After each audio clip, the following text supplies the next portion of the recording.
Good morning and welcome to the Eclectic Radical. As always, I am Chris Richards, the Eclectic Radical. My co-host this week is Bess Goden from the Millennial Splaining Program, and we will be joined in about 15 to 20 minutes by journalist and former communications director for Brand New Congress, Zeynab Day.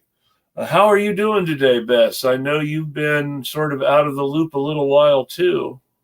Thank you. Yeah, I'm doing good. We had some family issues, but we are doing a little better now, so that's awesome.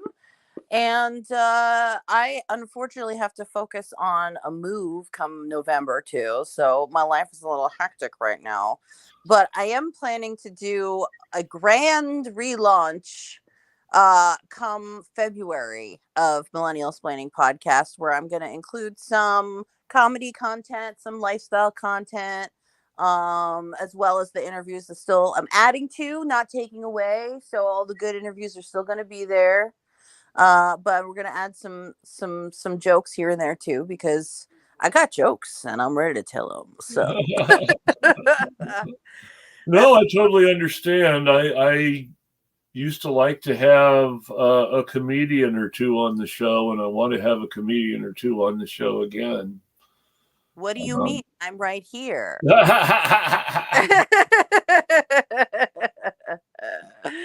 Mission accomplished. Fair enough. Yeah, no, I ended up not. I ended up having issues booking guests for a couple of weeks, and so I ended up taking those weeks off. But it's good to be back. Hey, we all need to chill sometimes.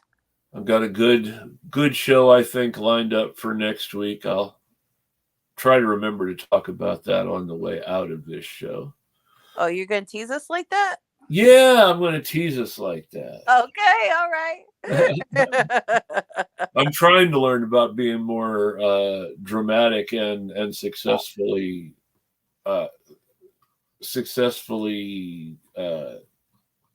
commercial's the wrong word, but build anticipation and learn how to promote a little better. Cool. Very cool. Full support. But yeah, I've been paying attention here and there to news, though when I turn the news on, they talk less about stuff that's happening and more about the obnoxious Donald Trump show. So they still haven't learned the giving Trump free media lesson. And they never will, because it benefits them too much. And they are trying to build up Kamala Harris with similar amounts of free media. Mm-hmm. I've noticed that they're trying to make sure that there's as much free media out there about Kamala Harris as there is about Donald Trump. They're not trying to let people forget about Harris the way some people forgot about Hillary Clinton. But so I think it's interesting from a media perspective, to be honest, because it's absolutely transparently astroturf, her campaign and the support, and like the fact that her largest group of supporters on a live stream call was like 100,000 white women for Kamala Harris. Well, I mean, you have to remember that her largest group of supporters are people who work in legacy media.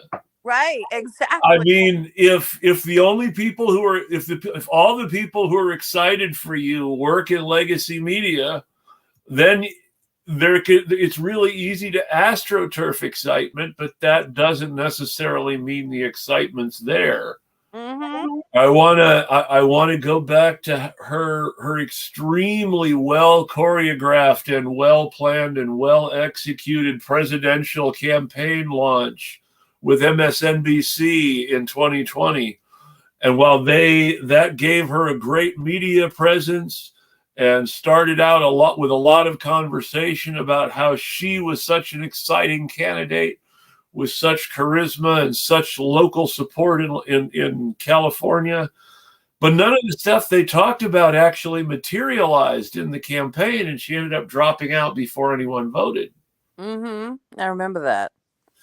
And then she ended up as running mate anyway. And when Biden won, she ended up as vice president. Yeah, because clearly she's queen of backdoor deals and not really queen of a popular movement. Well, I mean, she's never been like the leader of any sort of popular movement. She's always just been, a good Democratic Party team player. Yeah. Yeah. Accurate. That was why she ran for district attorney in the first place. She was being a good team player. Mm-hmm. The guy she ran against was the most progressive district attorney anywhere. Wow. Yeah, this is a really good point, too. I saw the legacy media talk about Cheney's endorsement of her like a plus. Seriously, Dick Cheney. Now, I get it. I do get it. And good morning, Ross. Thanks for joining us. Yes, good morning, Ross. I get it. They want to show that, that those never Trump people all love Kamala Harris. But, I mean, heck.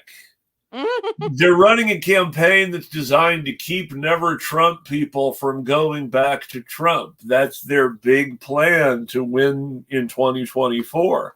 Stop all the people who voted for Biden in 2020 but Trump in 2016 from going back to Donald Trump, because now the candidate is a woman again and she's black to boot. Yeah. And so you've got this system where they're running Kamala Harris to try to deal with all of these commitments to represent specific groups within the party, that you can make an argument about whether Kamala really represents any of those people at all. But whether she does or not is not as important as the fact that her candidacy is seen by people in the party as an attempt to make good on their obligations to those groups.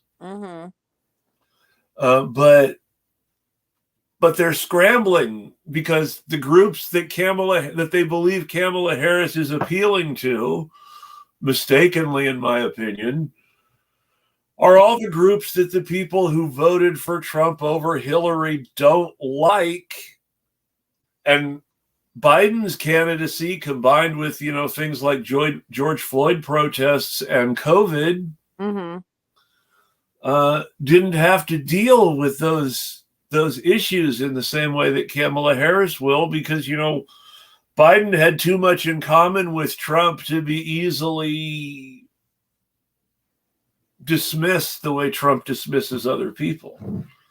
I think I actually have a different take on it. I think that it's interesting from a media perspective, as I was saying. Yes. Because that's my only interest in it, honestly, is the media perspective and the way that they're astroturfing Kamala Harris. Totally, but it's like Biden. While Biden was also astroturfed, Biden was like Trump in that no one really expected him to do anything except play a certain role. Right, of course. Well, no. So here's the difference, though, because there is definitely a rising sort of like subculture that you could argue has been going on for a long time, where it's essentially like feminists, LGBTQ plus activists, and a lot of POC activists are sort of grouping together in the I would add on Rising. She said the thems, the theys, and the gays, or something. No, the girls, the theys, and the gays. That's I get what you're saying with that, but I would add the proviso. I would add the qualifying words "liberal establishment" to the front of things like feminists and queer activists and POC activists. Well, so here's the thing: that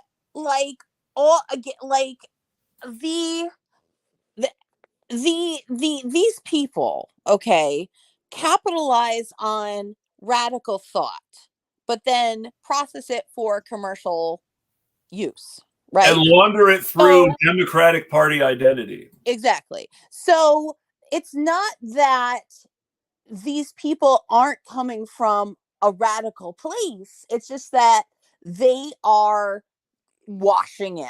You know what I'm saying? So it's as a representative of somebody who is part of the actual they, girls they Yes. is okay, and has been for a long, my life, basically the entire of my life.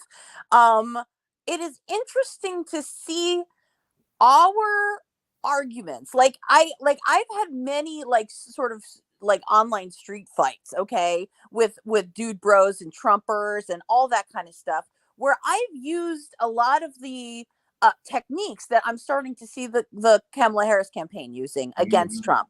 And that is interesting for me to see in a lot of ways, because I understand that change happens by the radicals doing it first, and then it getting mainstreamed, and then us passing it down to our children, and then normalizing it into culture.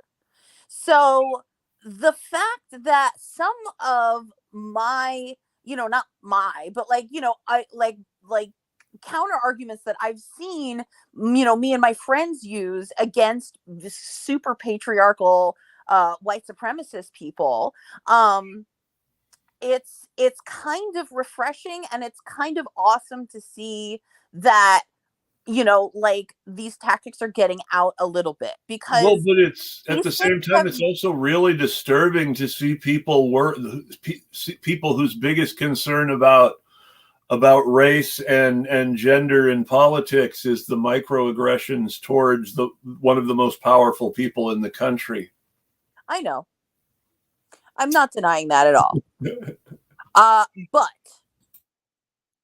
for those of us who waste our lives having political conversation, Yes, those of you know us. it's this is a tactic in which I feel it is useful to spread this kind of argument, because it also in some ways advances the conversation, because a lot of what Kamala is doing is just calling Trump out on stuff he's fucking saying, and just literally presenting it to people and saying, is this what you want to be as a human? You know what I'm saying?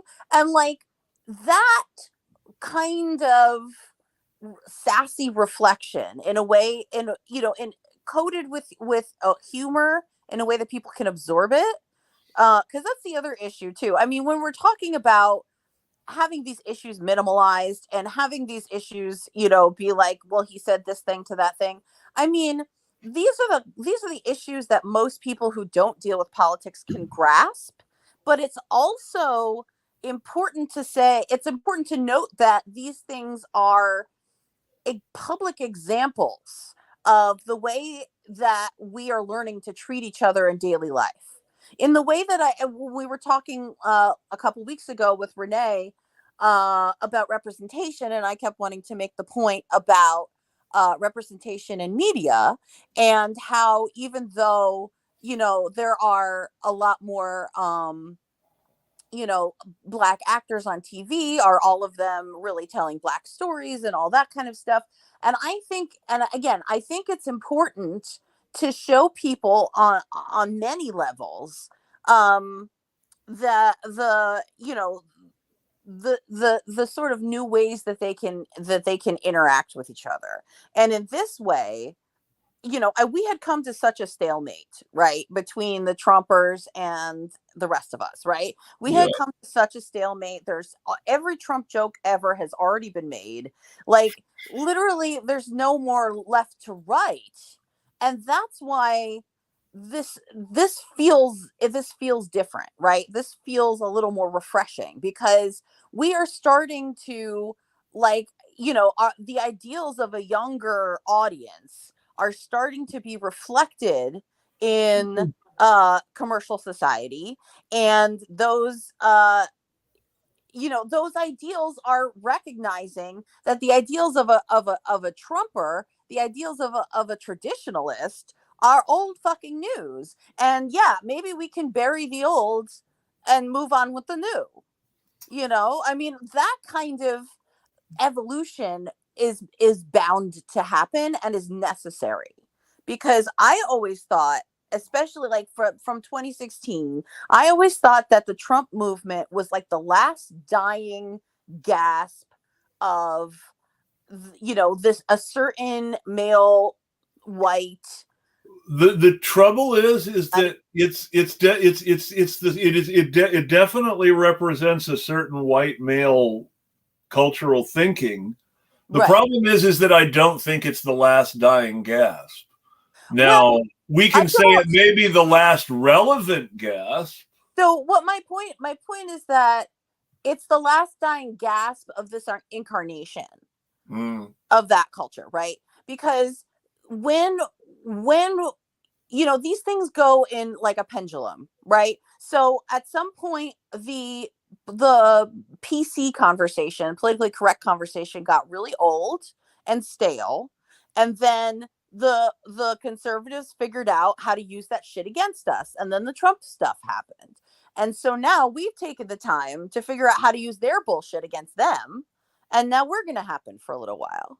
Well, but I mean, Next incarnation of conservatives will have to take a different tactic because of it. but I mean that's the thing is that the tactics don't really actually ever change much because the people don't ever really change that much. Strategies I would change disagree. and methodology for long-term thinking changes, but I mean conservatives have been making basically the same arguments since King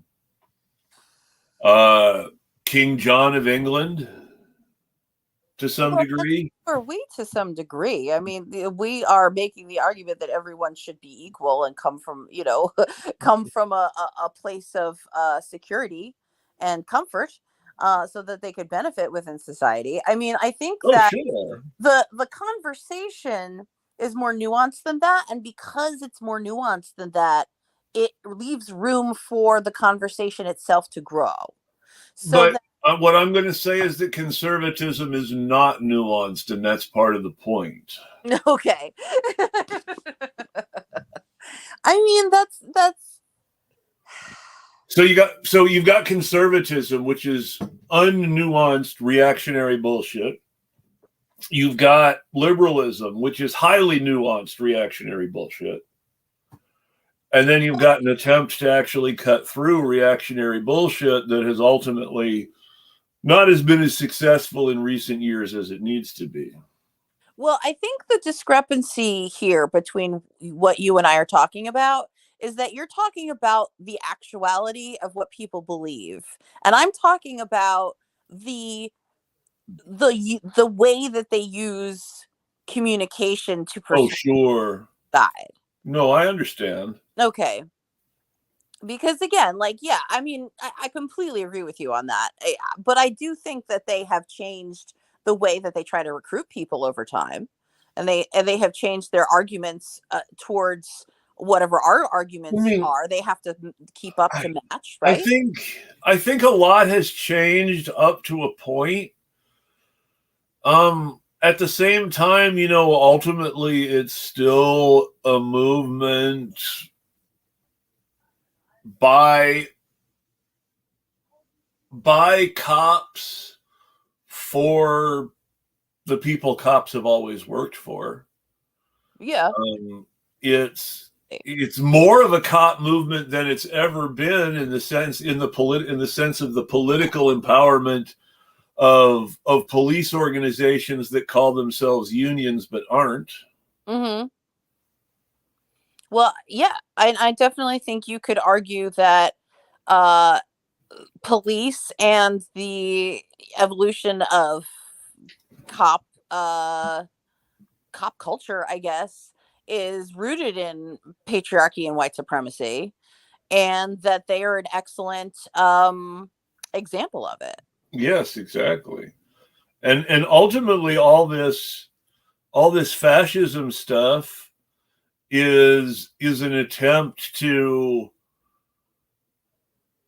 democratize, but not really democratize because we're really only talking about white men, Mm-hmm.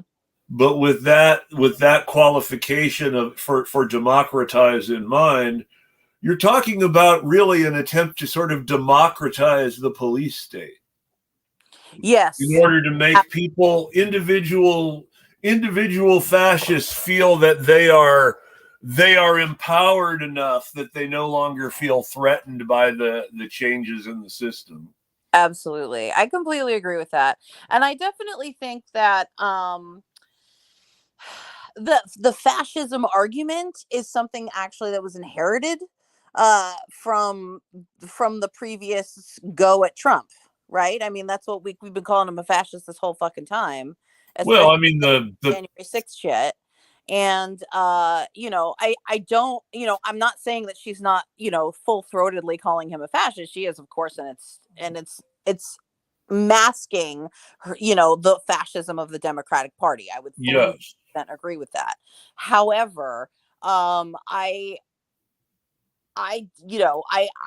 do think that they're selling it differently. I you know Or the Because big that's the thing thing. I've It's like noted. I'm You go having two first. different conversations in my head a little bit.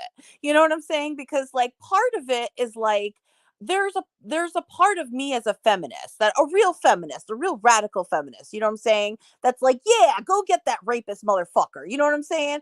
And then there's a big part of me too, as a socialist and a communist, that goes, these people are playing the same game.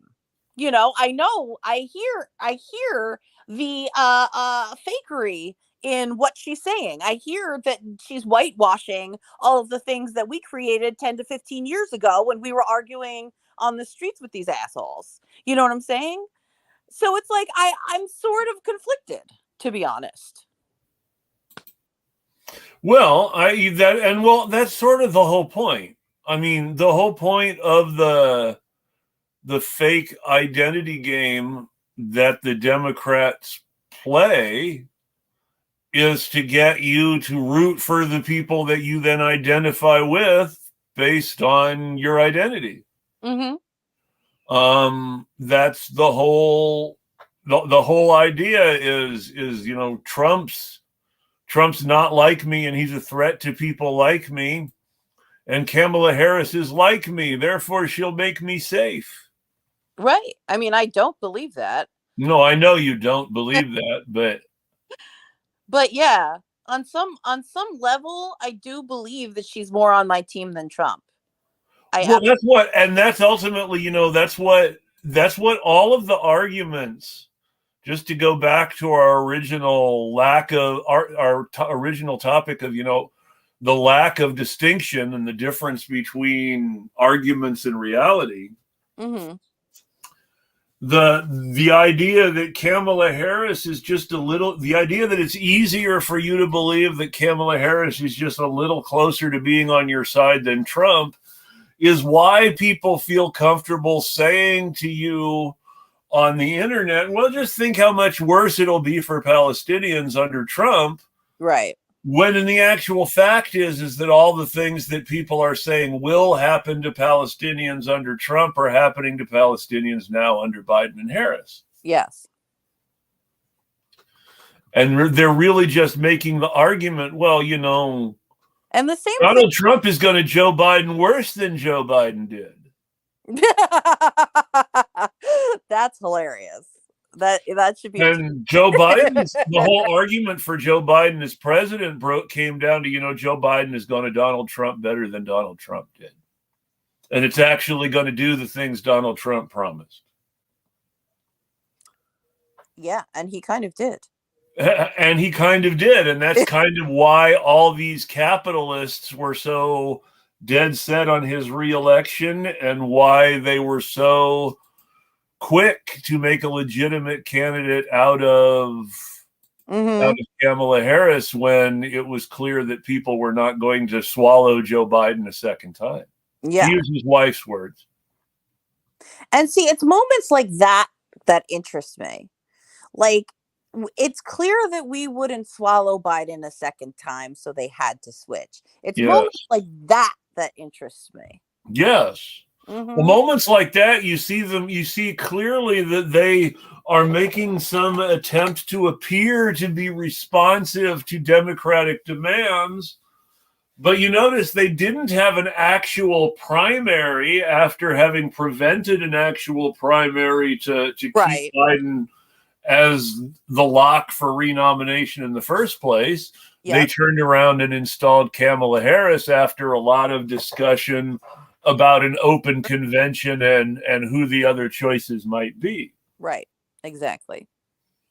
Now, even just by the old school, less fascist than we used to be definition of democracy, the very minimum that the Democratic Party would have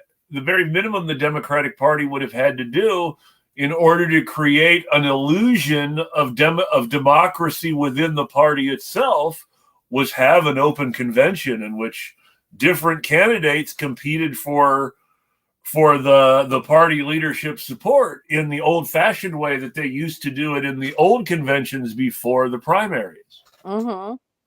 That would have been the very minimum, because at least people would have had to campaign an electioneer in ways that told people who they were.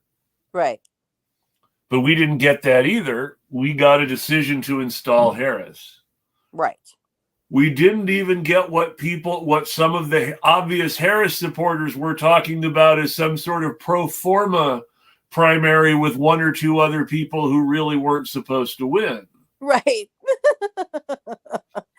We didn't even get a semblance of a primary. Or even a semblance of an open convention, or even a semblance of a floor fight about who the nominee would be at the convention. Yeah. We had instead a very powerfully choreographed notion that Kamala Harris was the obvious Democratic choice, and this is how it was going to be because she was the obvious Democratic choice. Mm-hmm. Yeah. I wonder if that says something. That says something to me about how our society is shifting towards the mass market rather than, like smaller town caucuses that then have to come together on a federal level, kind of a spirit. You know what I'm saying? Yeah. No, I do sort of get what you're saying. Yeah. Like it's because you notice there's clearly public opinion clearly matters, even if democracy doesn't. right. You get me? Exactly. It's sort of a democracy of a democracy of the polls. What I would call it, if I could, I would say capitalism. Well, I'm not even capitalism, though there's an interesting definition of democracy under capitalism by Thomas Friedman, an old book I want to get to eventually. But what I would call it is it's this idea that what I would call a sampling, substituting sampling for democracy. Now, in polling or census taking, which is census taking is a form of polling, right? What they do is what pollsters do is, and what census takers do is what's called sampling. Mm-hmm. And notably, also what scientific studies do. Yes, yes, also true. Yeah. And so, just to put it in sort of a technocratic way of looking at it, too. Mm-hmm. The scientific study will tell you that sampling is actually much more accurate than really looking at, really trying to look at everything individually, because looking at everything individually will cause you to be thrown off by individual variations, while sampling will only capture the things that actually matter, is the argument they make. Wow, that sounds like verbal blinders. Well, so here's the thing. The argument about sampling was originally an argument about the census. Okay. And the argument was that it was almost impossible to really knock on every door in America. Mm-hmm. And to try to knock on every door in America would inevitably lead to inaccuracies and misconceptions because of the people who will hide from folks knocking on their door. Okay. So it's important to understand that aspect of things, and that's why the census matters so much, and why certain political constituencies have always argued for more sampling, because they believed that people who agreed with them were the ones hiding from census takers. And why there was such a fight over Trump's census while Trump was president. Yeah, I remember that. So the idea is that if the people who hide from census takers will be better represented by sampling than by knocking on everybody's door, which appears to be a true scientific argument for the most part. Interesting. Okay. Now, if you start by that, then you go to the fact that sampling is already the way polling happens. When somebody is saying that this is what America's public opinion is on a given subject, right, and they say 90% of Americans believe, they're relying on sampling. Right. And if that sampling is really good and their statistical model is accurate and the questions are posed in an honest and transparent way, you notice all those ifs. Yeah. You want to be really clear about all those ifs because they matter. They do. But with all those ifs in mind, then sampling, it really is an incredibly useful tool for determining public opinion. But that doesn't necessarily make it a substitute for voting, if you follow me. Or letting people actually vote. Right. And what you're seeing is a Democratic Party attempt to use sampling data that Kamala Harris happens to fit into nicely to say, look, Kamala Harris is the Democratic choice. Without actually going to any other effort other than the sampling process to be Democratic. Yeah. Interesting. And it also brings up the idea of like sort of the officials in power shimmying power away from the public by making it look like it's a convenience for us.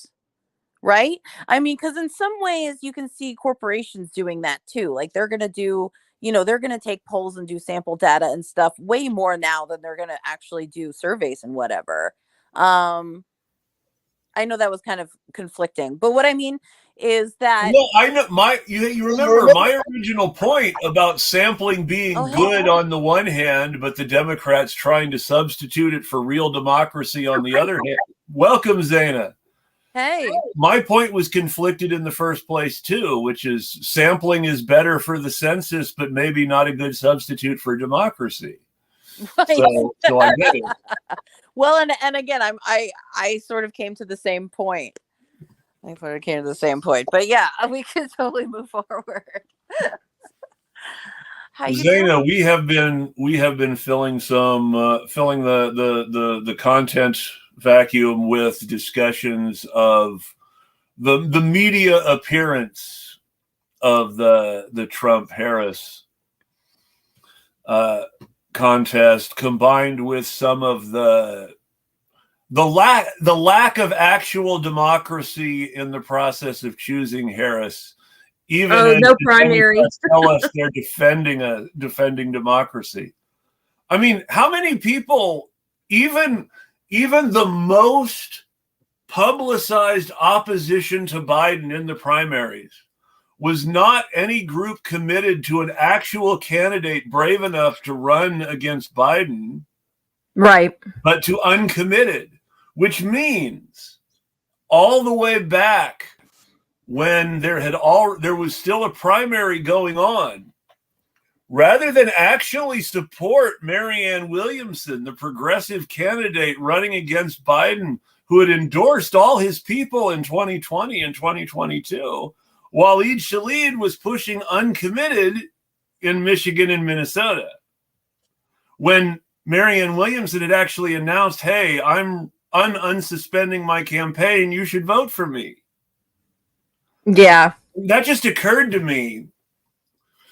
I mean, that's always occurred to me on some level, and I'm not a big Williamson supporter, so it's not like I'm outraged on Williamson's behalf personally. Mm-hmm. But it's interesting to know that the biggest opposition to Joe Biden in the primaries was erasing the candidate actually running against him in the primaries Yeah. in a way that benefited him in the long run. Mm-hmm. I don't think I've really talked about that yet, but that occurred to me during this conversation. Interesting. Well, uncommitted. Can you hear me? Yeah. Yes. Oh, okay. Just making sure because my mic, I had to switch up the mic settings. The uncommitted movement first started as it started as an organic movement.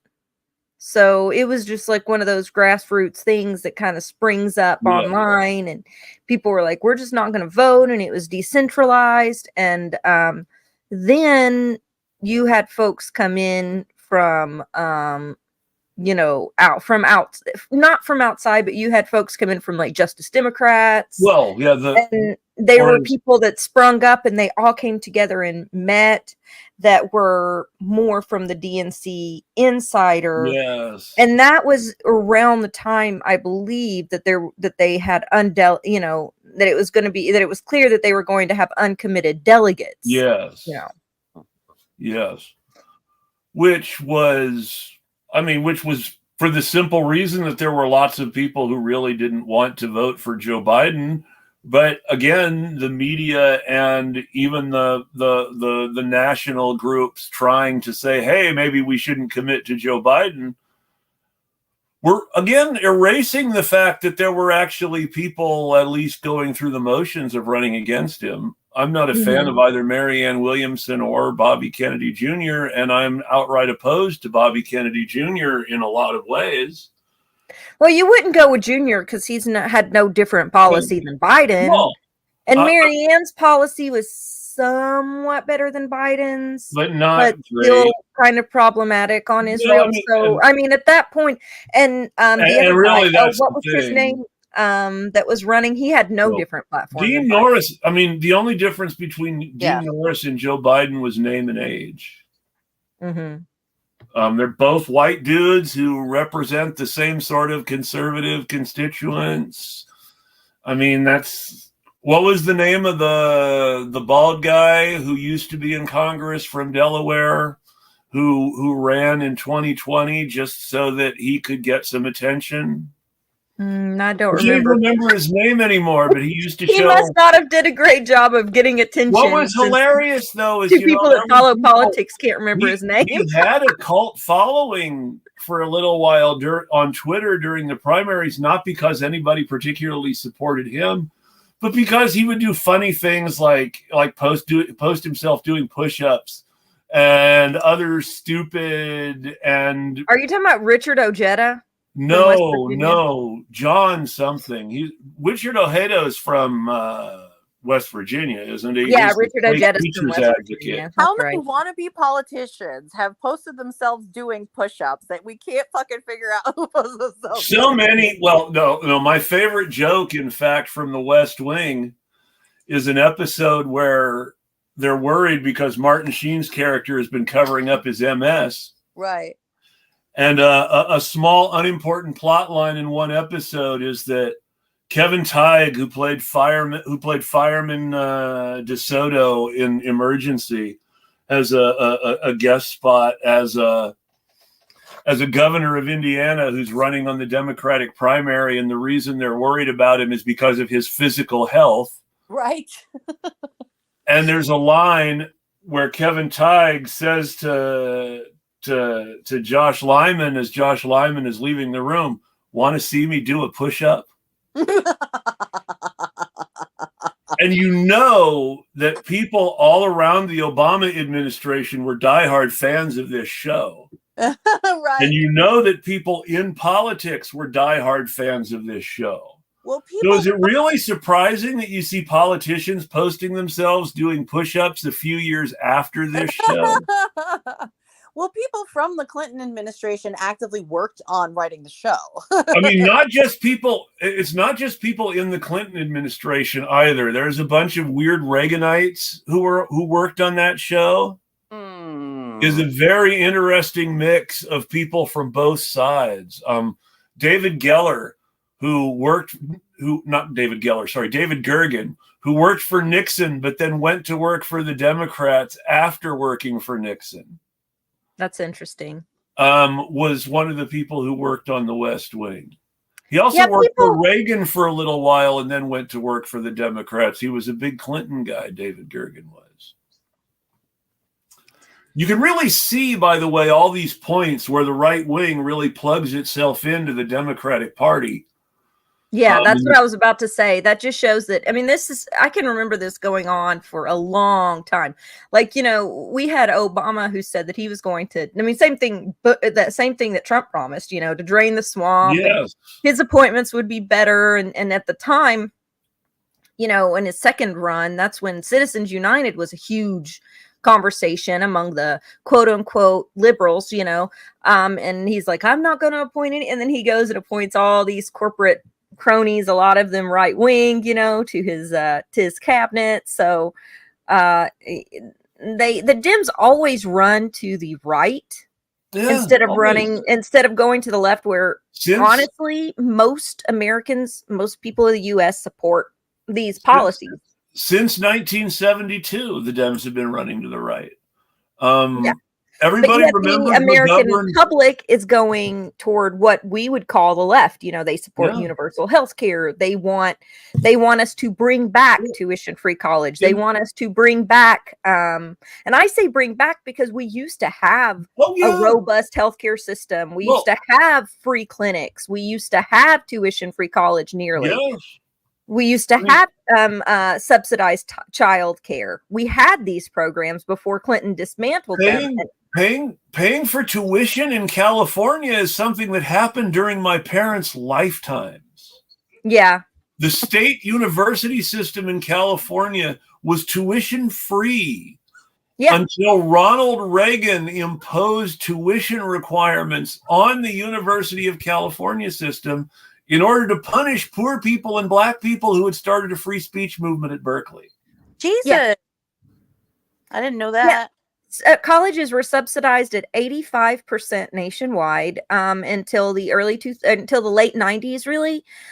So that when the boomer generation says that they got to go to school, you know, they could go to school and work a summer job and pay off their tuition at colleges. Not just state schools. A lot of schools that we now think of as private institutions started out as what is called a land grant university. That's right. Mm-hmm. Now, a land grant university is when a private group is given land and resources by the federal government to start a university for the public good. And the idea of the federal government giving the university the land in the first place is to guarantee that the university doesn't have to charge any sort of high tuition in order to provide education to students. Well, the first land grant colleges weren't private public, though. They were just public. Like Kentucky, EKU, Eastern Kentucky University, was one of the first ever land grant colleges. Lincoln, when he was still alive and he granted the land, some of the places that he granted the land was where he had roots, you know. So Kentucky, Indiana, there were a few states that and the South. The very first land grant colleges became integrated into the state university system that they actually preceded. And then somewhere along the line, and I'd have to really do my research to determine where, but somewhere along the line, you start seeing the federal land grants go to these well, actually, I know it's the Gilded Age, because that's when That's when philanthropic foundations took over everything, because that was when we had our first millionaire philanthropists. It was in 1915. And Yeah. it was this is like one of my areas. Yeah. I covered this when I was in college. But because I used to cover college funding. But it was in 1915, and it was an initiative led by Carnegie that, Carnegie Mellon, Yep. that started to kind of privatize this. And I believe one of the reasons that this initiative happens, and we have some sense of this. Now, I will say that there was still a structure for a very long time where community colleges and state colleges happened to be basically free for a long time, until the late 80s. Yes. But when Carnegie started taking over, he privatized some areas, switching them from a state university, because state colleges still stayed mostly public until very recent. But he switched over some of these colleges that were started that were smaller, that were supposed to be community colleges, and switched them over to private, and kind of privatized the sub Ivy League, the tier 1, tier 2. So they started developing these tiers in the college system. And that was in order to maintain the echelon, because they realized if we have all these people going to college, then how are we going to have our structure of I'm almost done. I swear. Just let me get this thought out really quick. How are we going to have this structure of gatekeeping that we had in play with the Ivy League system that we've had so long? Because there were elite colleges have existed since the founding of the country in order to gatekeep. So they had to maintain that gatekeeping now that a bunch of people were getting, and then were getting their educations. And since HSBCUs were starting even before slavery ended, so they had to find a way so that these uppity poors and uppity Black people, according to them, I'm not calling these people that, that's what they would call these people. Of course. Don't go and, get an education and then think that they can compete in the market with the elites. Well, that was the whole justification. This is around that same 1915 window, if I think about it, a few years before. For the whole Plessy versus Ferguson and separate but equal in the Supreme Court, with the idea that, yes, you could discriminate against people by race as long as the facilities for white people and colored people, their term, were quote unquote equal. And the whole argument for desegregation of public schools was that they were not none of these states were actually providing equal public schools for Black students. Yeah. And that was the whole wedge for desegregating the schools. But the whole for Brown and others that cropped up in the 50s. Yeah. The whole response to that has been an attempt to make school desegregation impossible by finding new systems of segregation by wealth and religion and zip code, as opposed to obvious racial segregation, but building inequalities into the fact that the private schools and the religious schools and the schools in privileged zip codes are all much better than the marginalized schools, with some exceptions. That you get a better education. So if somehow you get through Harvard or Yale, that means you were selected because of your academic stamina, without mentioning that most of these schools have a legacy mandate, so that they do bring in people who are, children of those who were part of the alma mater, and how they prioritize kids of those who donate to the college and those sorts of things. You remember how there was this big lawsuit that saying Harvard needed to stop doing affirmative action for Black students because it was hurting Asian students? You remember that court case and all the media buzz around it? So it turns out that the fallout of that court case is that fewer racial requirements actually just means more white students. Mm-hmm. and fewer Asian students. Of And course. it doesn't actually affect the pool of black students negatively or positively very much, because this is a group that's already being tapped by white folks. Mm-hmm. And so what it has actually seen is just a decrease in Asian students and an increase in white students. So it's hurting the very people it was supposed to protect, without in any way changing the real amount of black students at the school, but benefiting more. All of a sudden, there were more white legacy students even than there were before. Mm. Well, not to change the subject, but I'd like to point out, I think that it's interesting that you said that Dale Carnegie was a big part of this. Well, Andrew Carnegie, though Dale Carnegie is part of that same. Well, no. So Dale Carnegie wrote How to Make Friends and Influence. Yes. And then made a whole career of like self-helping people. But it's easy to have all the self-help answers when you're born with the name Carnegie. Self-help. So like literally part of their empire was built on monetizing education. Well, that's the funny part. So the empire was built by Andrew Carnegie, who's the patriarch of the family. Okay. Andrew Carnegie is an interesting story because he's one of the very few genuine rags to riches, poor to wealthy success stories. But he shows that it's all about who you are and who you know. Mm-hmm. If you're going to actually go from being genuinely poor to really rich. He left Scotland as a poor orphan child to come to the United States and apprentice himself to a metallurgical engineer. This was before you went to trade school or higher education to become an engineer. You learned how to be an engineer from another engineer. It was a profession and a trade rather than a scientific field. Mm-hmm. Or a field of academia. So he apprenticed himself to an engineer at a young age. He learned a lot of, the basics for what would become the industrial era as far as technology went.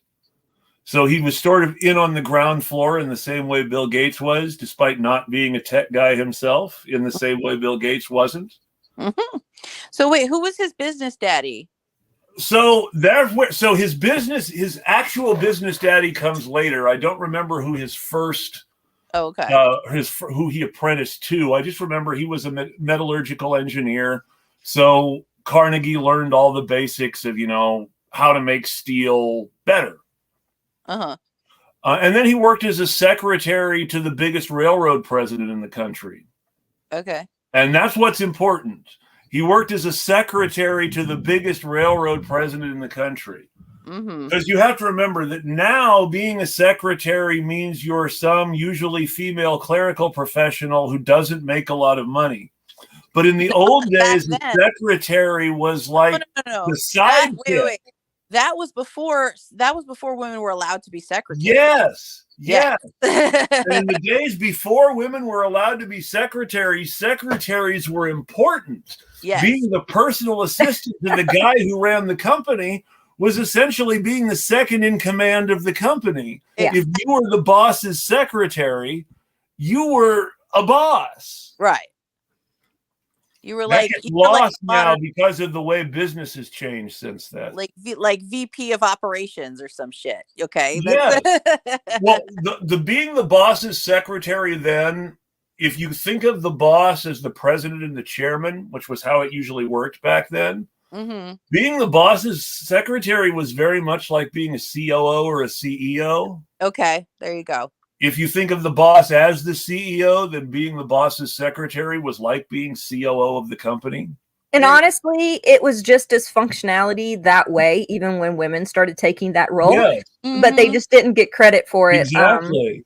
Well, they're like, hey, basically run all of our clerical and run all of our communications and run all of our meetings and help us with strategy. But my favorite, we're going to pay you pennies on the dollar My what we pay people. my Yeah. favorite Katharine Hepburn Battle of the Sexes movie is called Desk Set.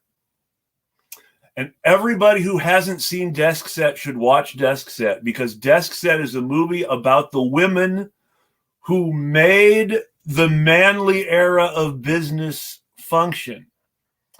Katharine Hepburn is the woman in charge of the research library at a major TV network. Yes. So she's the person whose work and whose subordinates' work makes all the experts on TV sound like they know shit. Yes.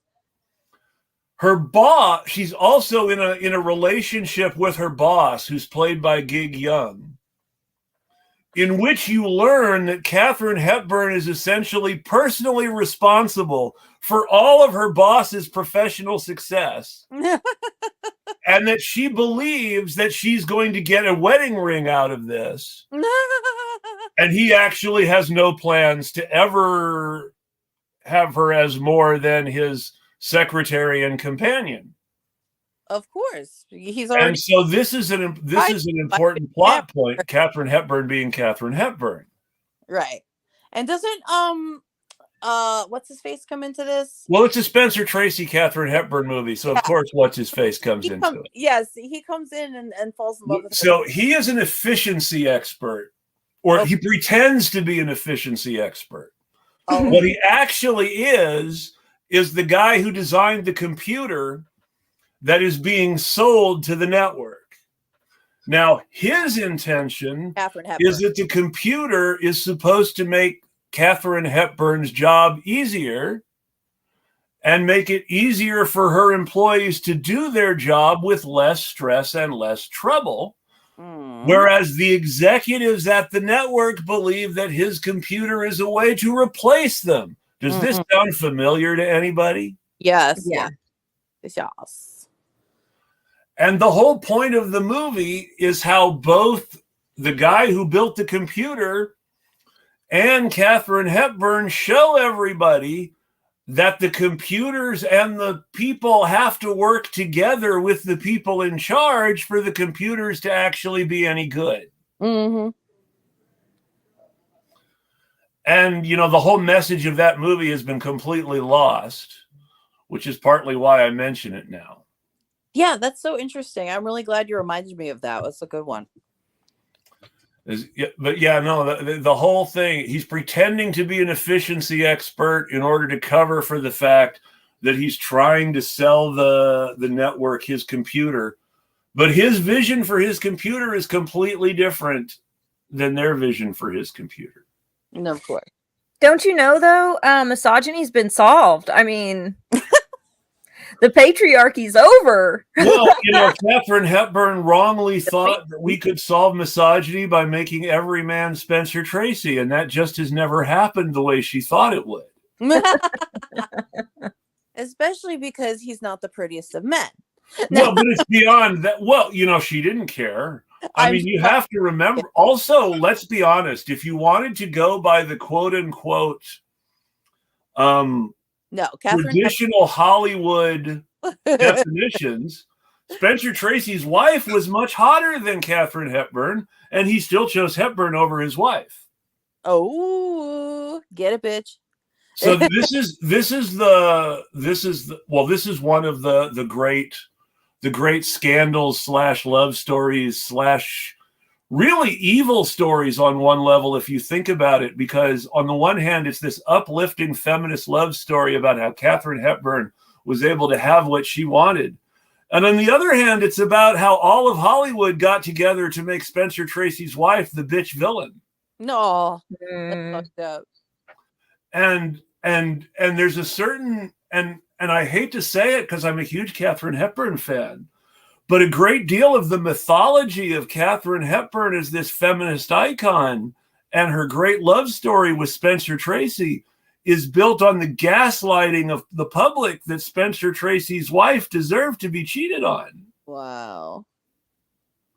Yikes. And now it's more complicated than that. Spencer Tracy and his wife were Catholic and were not ever going to get divorced because they really believed that shit. Right. And because they really believed that shit, they did what most Catholic people at the time whose marriages didn't work out did. They separated without ever divorcing, and they had a bunch of common law affairs. Right. There were a lot of stories like that, like the John Wayne and Ronald Reagan both became evangelicals so they could get divorced, like Henry VIII. It's worth noting. John Wayne never really stopped being Catholic completely, but he did get three divorces. I'm sorry, 2 divorces. He and his last wife never divorced, but he did get 2 divorces. Despite never really giving up being Catholic. But Ronald Reagan gave up being Catholic and became an evangelical so that he could divorce Jane Wyman and ultimately marry Nancy Davis without sinning. Well, Frank Lloyd Wright went and, basically separated from his wife in a very similar way, and then lived with his mistress for the rest of his life. Yes. Well, that's what Spencer Tracy and Katharine Hepburn did. They lived together until he died. Oh. There's a very famous story about the story of the man leaving his wife after she has a bunch of kids, though, is sadly still a modern phenomenon. Well, then you've got the worst one, which is the John McCain Newt Gingrich model: man leaves wife when wife gets sick. Yeah, which is also a very traditional practice among the career ambitious. Yeah. It was frankly Wright. Wife got sick. Oh, go ahead. One of my ex-boyfriends can attest. Yeah. Sorry.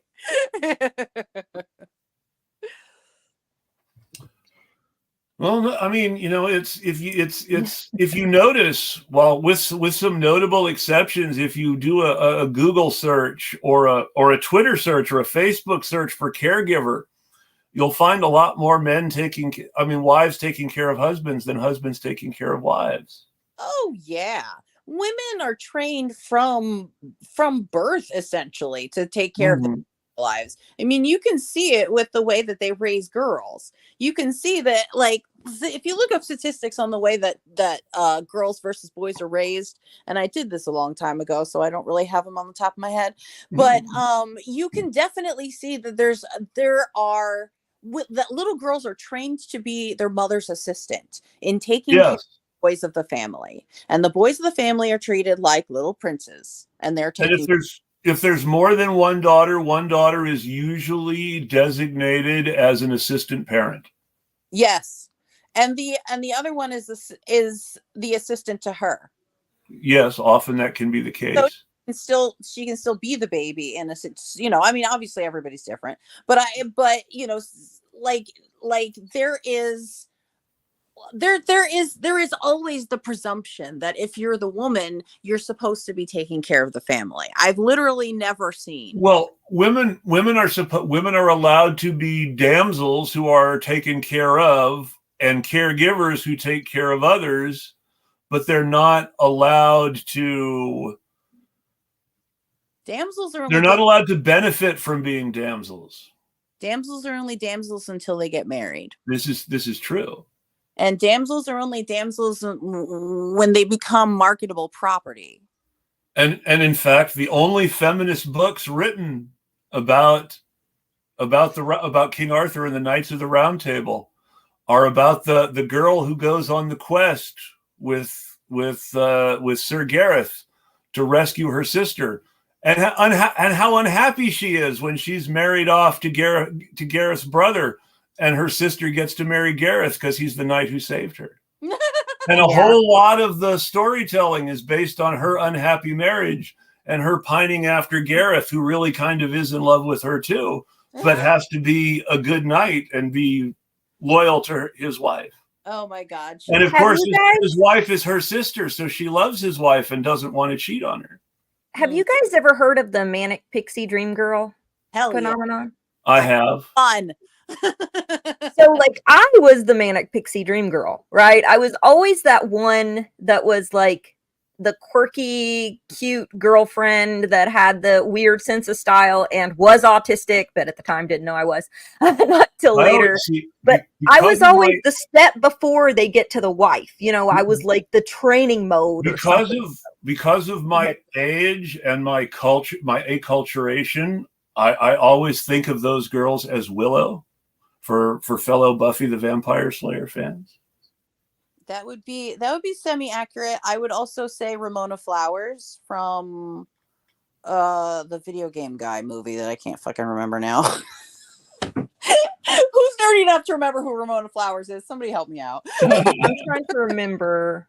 Oh yes, from I know what we're talking about. We're talking about someone specific. Let me. Yes. Scott Pilgrim. Scott Pilgrim, thank you. Which is a comic book, I should know. Scott Pilgrim is a comic book, but people remember the movie because, of course, the movie was a cultural phenomenon that made Michael Cera a big movie star as opposed to a funny guy who played opposite female movie stars. Mm-hmm. And, well, it also, for women, it also put a lot of us into sort of that category, which I think was interesting at the time, because I would never in a million years classify myself in the same way that people classify Manic Pixie Dream Girls, but I am exactly what they think. Like, it's weird. It's like I see myself completely differently, but I can see how you guys see me from that description. You know what I'm saying?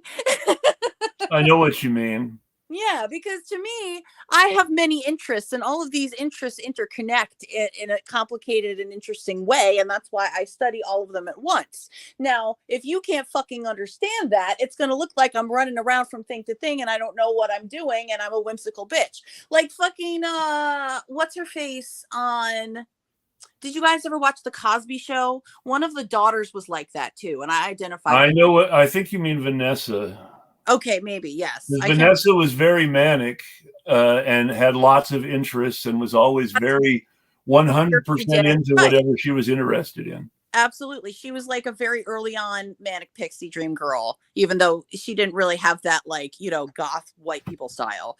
But yes, that's exactly what people were trying to describe, right? Like that sort of like floaty whatever. And again, like and they have a very specific look, you know. It's so weird because I don't even look like some of these people, but people would, when I was younger, you know, I was thin, I had the multicolored hair, I had the whole like fashion style, I had the, you know, I would wear the army jackets and stuff. It's totally me. And when I wasn't wearing the army jackets, I would be wearing the, you know, baby doll dresses and Mary Janes.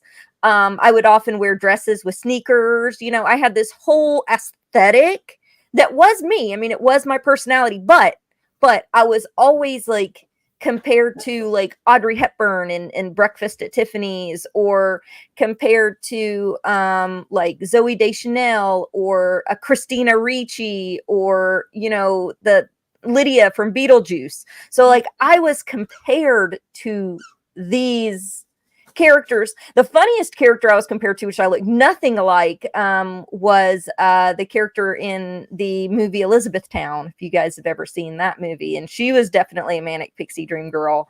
But that was, I mean, I tried everything. I did you know, I did burlesque for a while. I did stand up, but I always worked full time too and took care of myself on top of that. But I liked to party too when I was younger, on my days off. But just that autistic personality, and it is, you know, there's a lot of parallels between autistic. There's a lot of autistic coding in these Manic Pixie Dream Girl characters. But what so sucks about them is because the whole purpose of them in their movies and that strain of, you know, thought is that we help the man come into their own so that they can be prepared for when they get married, so that they can be prepared for the woman worthy to be married. So the Manic Pixie Dream Girl is very rarely in these movies the person it's their summer fling or someone they met that helped them come into their own, but it's never the girl you're supposed to marry. In Buffy, in Buffy, the manic pixie dream girl ends up being a misogynistic trope that ruins the real great relationships of a man's life because he can never stop obsessing over her, and it messes up all his other relationships. Well, some people argue that she's not a manic pixie dream girl. So Well, it's interesting that you bring that up because most autistic women say no with her. But that's an interesting thought because then, most of the caricature of her is someone who does want an authentic relationship, but doesn't get one because she's too risky. She's not plain enough. She's not subservient enough to actually have the relationship. There's this idea of the purity woman, you know, the woman who's never slept with anyone, but that is so wise for her husband and, you know, brings so much to the table and is worthy of being a mom. But the manic pixie dream girl isn't worthy of being a mother. They always subverted that, though, because she falls into the category of being either mother or whore, right? And that's the thing is that Willow, the whole idea, it becomes less obvious as she becomes a more traditionally quote unquote feminist character, and ironically becomes more of a misogynistic trope as a result. Yeah. But in the beginning, when she's subversive in a way that she is both feminist and not, and that she is both the dichotomy, the virgin whore dichotomy, to use the terrible media tropes, where she's both outwardly a good girl and deep down wants to be a bad girl. Right. And the whole bad girl relationship that she has with Oz, and the whole suppressed edginess that you know the Dark Willow side of her represents. Mm-hmm. So you've got all that stuff going on, and it really, and I mean, when it became more traditionally feminist and less subversive is when it became more openly misogynistic, which is so ironic. So I would like to make a couple of points about the manic pixie dream girl idea, because I think that what you brought up, Zeynab, is a great point, that this stereotype was never meant to describe women accurately. It was exactly a voice for women. This is a description that is used from the outside to women, from people who don't understand these women. Script writers are always men. It's always men that write this.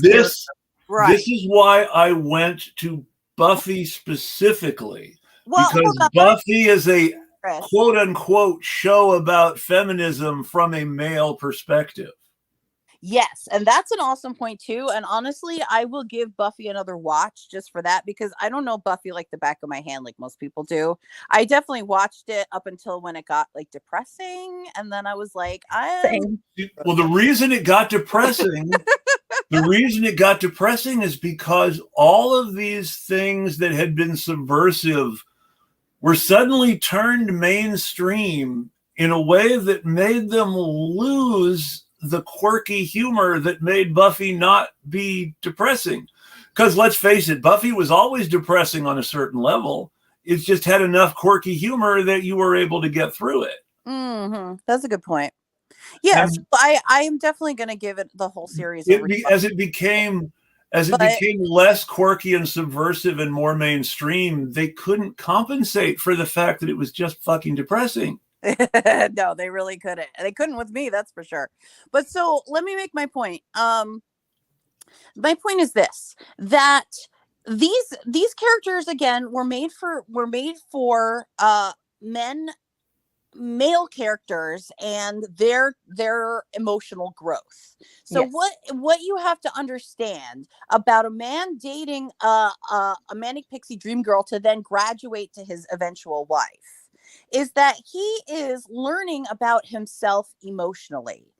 A manic pixie dream girl is somebody who is in touch with themselves emotionally and is not afraid to talk about it. That is the function that, if you look at these stories, these women will play for the men. The men will often just, awkwardly sit down with them and be like, well, when I was 5, I pissed the bed, or whatever their fucking drama is. And the girl will be like, you're not so weird. I'm weird too. And then he starts to love himself. And then he has the confidence to go out and find that bitch mama like. You know what I'm saying? So, like, Yeah. this is something that we need to understand very specifically, because this is a serious lack in patriarchal culture, is the ability and understanding of emotion, and the fact that it has been suppressed for so long gives women the power over men. So when you are talking about how what's his face gets so obsessed with Willow, and like the Willow has some sort of like strange power, like I've had men say that to me. I've had men be like, what's this power you have over me? And I'm what it is right now.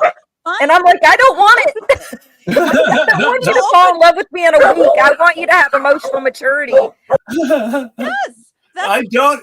Well, I mean, that's the answer. It's my emotional openness, my willing to sit here and listen to your emotions and validate you. That is the exact power I have over you. It is emotional. The quote unquote. That is something that women give to themselves and each other regularly. That we are trained to give to men, because men do not give it to each other. Yes. There we go. That was my point. Thank you for listening. No, and that's a really important point. And but the whole thing is when men talk about the power that women have over them, what they're really talking about is their own inability to deal with their own feelings. Yes. Because that's shallow when it's that obsession with the manic pixie dream girl. It's not, it's shallow, and it's sad for those women, because oftentimes for those women, like, they're the ones that are saying, like, I would be the one, for instance, that would say, let's slow down. Let's not, you're saying I love you too quick. Like, all of that stuff. And it's not that we were like, the manic pixie dream girls in the movies are also made to look like we're flighty and would leave somebody and stuff, but it's because a lot of the times the guy is just too much. I think one of the best movies that depicts this really well is Good Luck Chuck, but it does it almost in a better kind of way, because he comes on too strong. He has to deal with his own emotions alone for a little bit, because she creates that distance. And then he does decide to choose her, even though she's quirky, and because she's quirky, and because it's genuine. But in real life, a lot of times that isn't what happens. Like, there's a really. Sorry, Chris, 1 second. Because that's the point.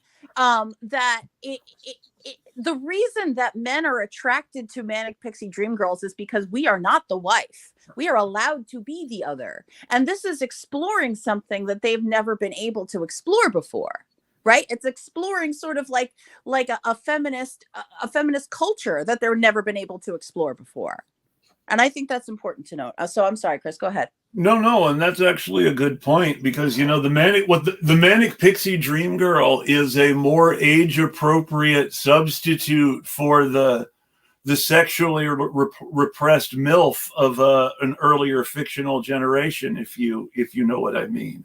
The person whose responsibility is to make the lives of these young men better, and find fulfillment for themselves in so doing, but at the same time not actually getting the relationship themselves. Okay, so you're okay. I'm not seeing the vision on that statement. There's a reference there, I think, that you have that I don't. But so in an older generation of movies, there was a stock older woman character who fulfilled much the same role in male character development that the Graduate is a great example. The Graduate is a perfect example. Graduate, but I don't again agree that she would be a manic pixie dream girl. She's not. It's not the same character. It's a completely different character, but the story role is the same. I'm talking about the way that stories are written. I mean, I understand. By men that reduce women to story props. her character performs the same function. Yes. Manic Pixie Dream Girl. However, I don't agree that she is in any other way similar to. Well, but that's the thing. That's the point. The character type isn't similar. The character type had to change because we're talking about this disconnect. This is still the theme in my mind, even though we've gone off in a completely different direction than I intended. We're still talking about the disconnect between these manufactured images and reality. Right. And here's my argument to in reality, people should be people and women should not be characters in the development of male stories. Right. I mean, absolutely, of course. But my argument. This is my argument. Is that the wife and widow is a separate stock character that has its own history and development throughout media. Oh, certainly. Whereas the Manic Pixie Dream Girl, I believe, like, if you're talking about the time of The Graduate, look more to like Alice's Restaurant. Look more to like movies like that where you have women running around, you know, just like trying shit in their lives. Yes. Or some like it hot, like it hot, or Breakfast at Tiffany's. Was the Manic, I'm almost done. Sorry, just 1 second. There was the Manic Pixie Dream Girl back then, but the Manic Pixie Dream Girl was Marilyn Monroe, was Audrey Hepburn. But that was the same type of character for that era. Marilyn Monroe and an Audrey Hepburn were the Manic Pixie Dream Girls. Yes. Willing to accept non-stereotypical. Yeah. True. That's a good point. But Horny Housewives is a whole other episode of feminism, to be honest. Like, well, I'm not so much talking about feminism as I am about the way certain stock characters are used for storytelling. And that absolutely, again, I absolutely agree with your point that you were making, is that she is used as a device within his own emotional development within that movie. Absolutely, 3,000,000%.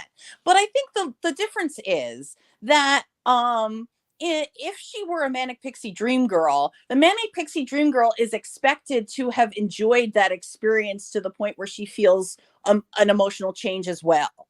And in the housewife scenario of The Graduate specifically, like, this woman is clearly just having sex with, she is just like, true, her list of people to have sex with, and she is drunk and bored, and that is her only MO, to the point where she's him. Well, it makes me feel uncomfortable. That is actually not my favorite movie interpretation of that story. Okay. You see that same stock character used to better effect, more sympathetically, but more importantly, with more of an impression that they are fulfilled by their lifestyle, in movies like Class with Rob Lowe and Jacqueline Bisset. I haven't seen that one. Which is actually about the relationship between a guy's best friend and his mother, just to make it even creepier. Oh, God. And there is, more importantly, the story development role played by Michael J. Fox's aunt in The Secret of My Success, where she is clearly she is clearly unfulfilled in certain parts of her life and embracing other parts of her life to find that fulfillment, and it makes her happy in a weird and creepy way. Okay. And in the end, she ends up in a happy relationship, in a happy and semi-fulfilled relationship with Michael J. Fox's buddy, because that's the era where everybody gets coupled up at the end somehow. Okay. And that's actually a better sort of, that's actually sort of an intermediate role in the story development, where you see the Manic Pixie Dream sexy housewife. Yeah. I just don't, I mean, like, if I had seen this movie, I would be better able to argue you. Sure. I don't see the Manic Pixie Dream Girl as being the marrying type at all. And the Secret of My Success is one of the many superior movies Michael J. Fox made that for some reason bombed in Hollywood, and so not enough people have seen it. And you know, you're a bit older than me too, so True. I know a lot more about Disney movies. You might be surprised. I have younger siblings. Have you seen the most recent Descendants, Rise of Red? Because it's pretty good. Now you see, now that's a good point. I am not up on recent Disney movies. My trivia is classic Disney. No, I'm kidding. I'm messing with you. I'm sorry. I think one of the things that's very different is that, you know, when you have these older characters, and there was an older character in, oh gosh, what was that movie? It was so good. I'm trying to think. The guy was like he was like a playboy. Alfie, yes.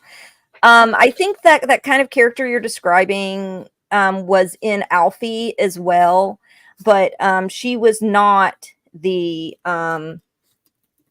that's a very different dichotomy. It was Susan Sarandon played the character that helped him come into his own and realize what love was. And then you have the single mother that used to be the manic pixie dream girl, but now kind of has her shit together. And I recognize that character very, very well and could relate to that.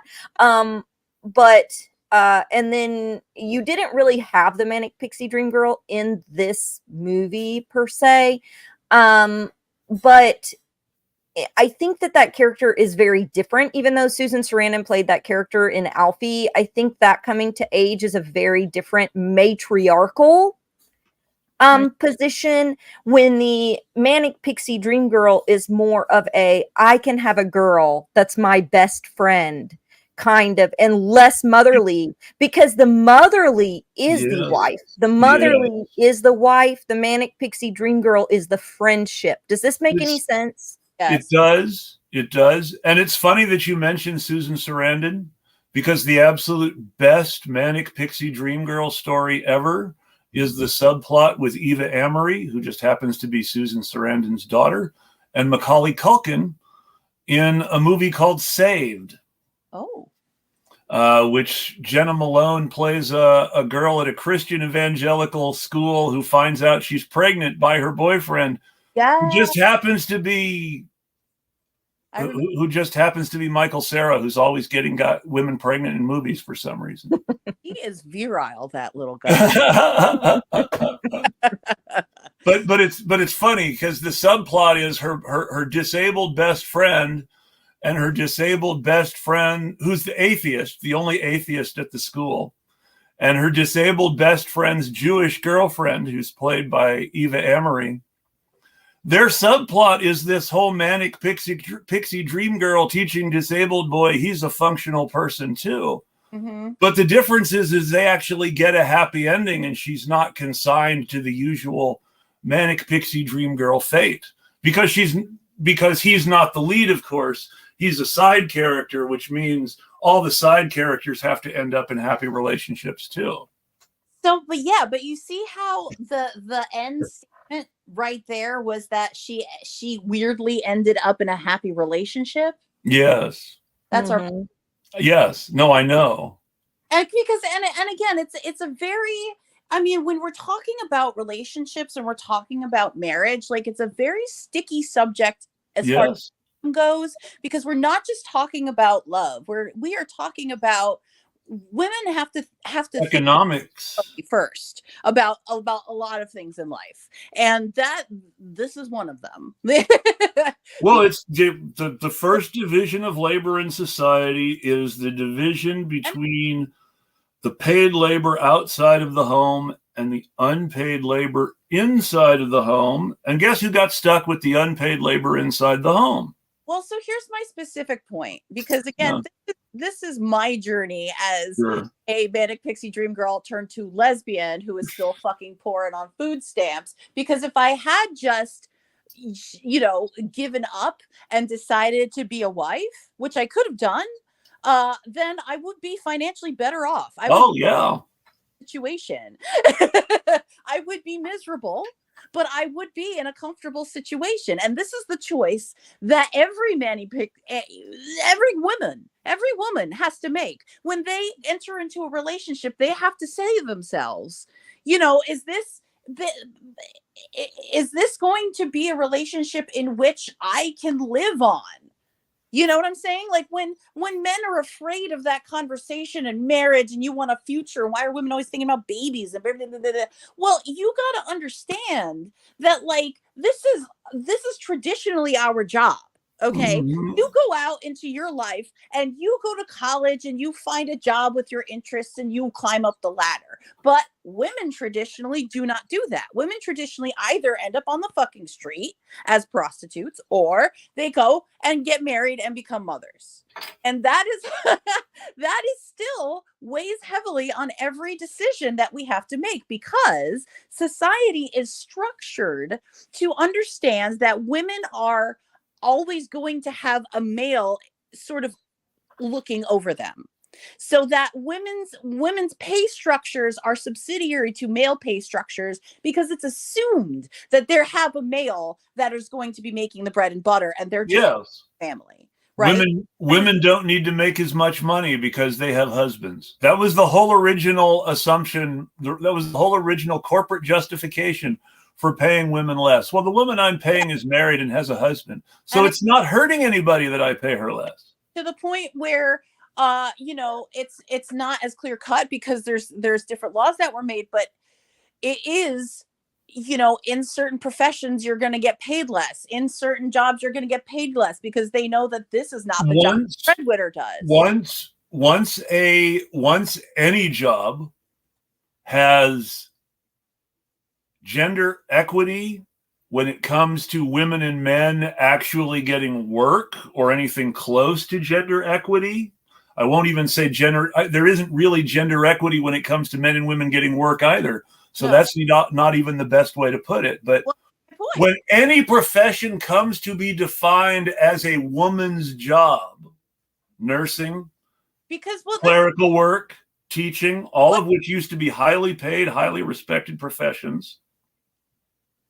Yeah, what you're about to say is looking at it backwards to me, mm-hmm. because it is not the professions in which women are concentrated. It is the fact that these aspects of society have always been female labor.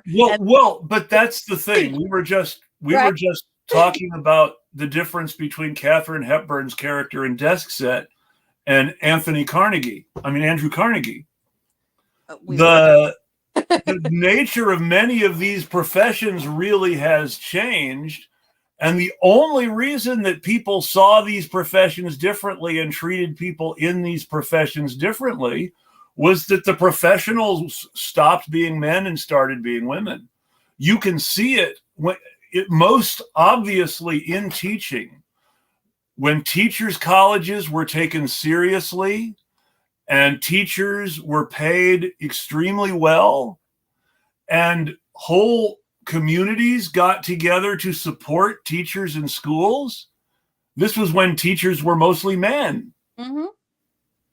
And but the professionals were always women all throughout history. It's just that it's described differently. Mm-hmm. When they were the wives, they were the professionals in the household, maintaining the household, maintaining the budget, keeping the house organized, keeping the community. They were linchpins in the community, right? Keeping the community tied, but they were also the professionals.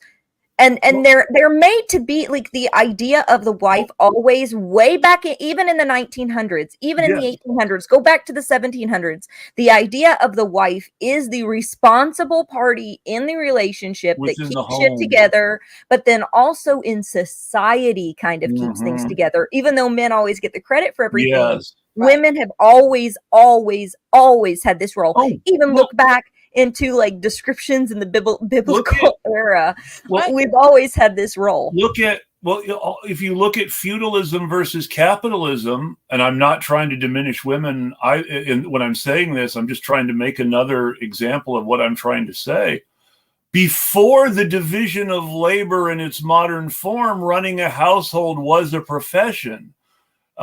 Nobles had stewards who ran their household for them, who were highly respected and important people within the nobles' court. Well, what I think is so fun to note is that at that very time when there were stewards, indeed, the women were Yes, also running the household. of course. So there are things that even the stewards didn't fucking handle because the wives still did it. And we're talking about how much food to buy Well, in the market. We're talking about who needs clothes today. yes, We're talking about house maintenance to the point yes, where, you know, stewards do not only that stuff, but they do you know, they're sort of like the male secretary yes. for the men who are not represented at home if they're off doing business or at war or whatever the fuck. And male interests again in the household are very, very different. He's going to be looking after like the armor that he didn't take with him. He's going to be interested in keeping up the horses that he didn't take with him. True. Interested in the business aspects of maybe managing like some of the tenants on his land. Well, it was very important to understand that in those days, while women often had a great many managerial duties, they did not have official authority. Correct. But again, unless it was over the household staff. Well, and it was over the household staff and very hierarchical change, which brings us to white supremacy, where the white woman assumes the purpose of mother and the servants are children. That's a whole other leap. You see it both in the class culture, the right? class-oriented service hierarchy of England and in the race-oriented service hierarchy of the Americas. Yeah, you're not wrong that they had that sort of like marketing tactic. Yeah. But it turned my gut when you said it because I was the help for 3 years. No, I understand. No, there's a horrific book, and I say horrific because it's so important, but nobody's ever going to enjoy it, called The Sword and the Distaff, which was written by a disgusting slavery apologist named William Gilmore Simms. Okay. Around the same time that Uncle Tom's Cabin was written and published. Okay. And Uncle Tom's Cabin made people so angry that people in the South were looking for a model to hold up against Uncle Tom's Cabin. And what they found was The Sword and the Distaff. And The Sword and the Distaff, while itself was contemporary with Uncle Tom's Cabin and not a reaction to it, became the model for all the reactionary literature written against Uncle Tom's Cabin. Mm. And The Sword and the Distaff is about an abolitionist Quaker woman from the North who moves to the South to marry her father's friend, a Southern soldier who owns slaves. Okay. And it is about how being the responsible female authority figure for the slaves in her husband's household transform her from a reasonably kind and egalitarian woman to a horrible authoritarian white supremacist monster. And it's portrayed as a good thing. Oh no, that's not great. Well, so my argument is this, that, you know, anybody who has power, I mean, with great power comes great Yes. power, right? I mean, like, yeah, if you if you are, you know, the head of a household, then you have servants underneath you or slaves, Yes. depending on your Yes. and yeah, you're gonna have to manage them. And if you are the male head of household in the Western society, you are too busy to be bothered with the day-to-day management of the household. And the reality is your wife handles all of that for you and is really the one responsible for most of it, but doesn't get the authority or the credit except within the household and from the underclass. Correct. One of the best and creepiest movies I've seen that are modern that really, really showcases this trope is Antebellum. Okay. I don't know if you guys have seen that. Yeah, the creepy horror porn movie about slavery that nevertheless touches on some very important issues. I thought it was a great movie, and I can't remember who was it? Oh, Jenna Malone.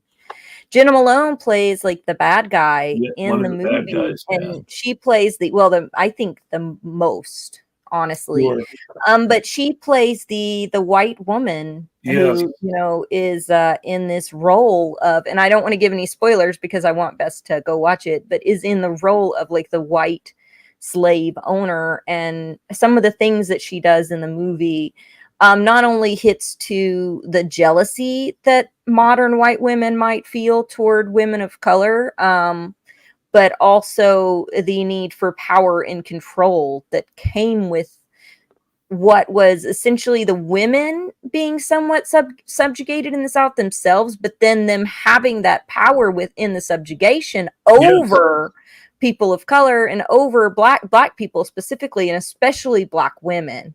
And I think that that is probably the best example of that kind of character, and it's bone chilling. Like Jenna Malone does a really, really good job in that movie. It's the model for the political organization of the modern Democratic Party. Just to get back to our original topic, where I remember from conversations with a very specific candidate in a very specific district in a red state in 2020. The Democratic establishment believed that for various reasons, the only candidate who could possibly win a red district in Texas was a white woman. And the reason for believing this was all the things all the negative tropes we're talking about.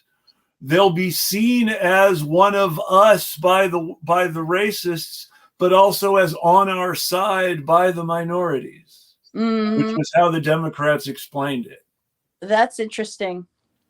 And there was a specific white woman running in this district who had been the progressive in 2016 and was trying to stake out territory as the progressive in 2020, who was very upset that a brown woman who did not come from her privileged milieu of being a professional woman, but also being a socially secure member of a white household, was daring to run against her in a primary.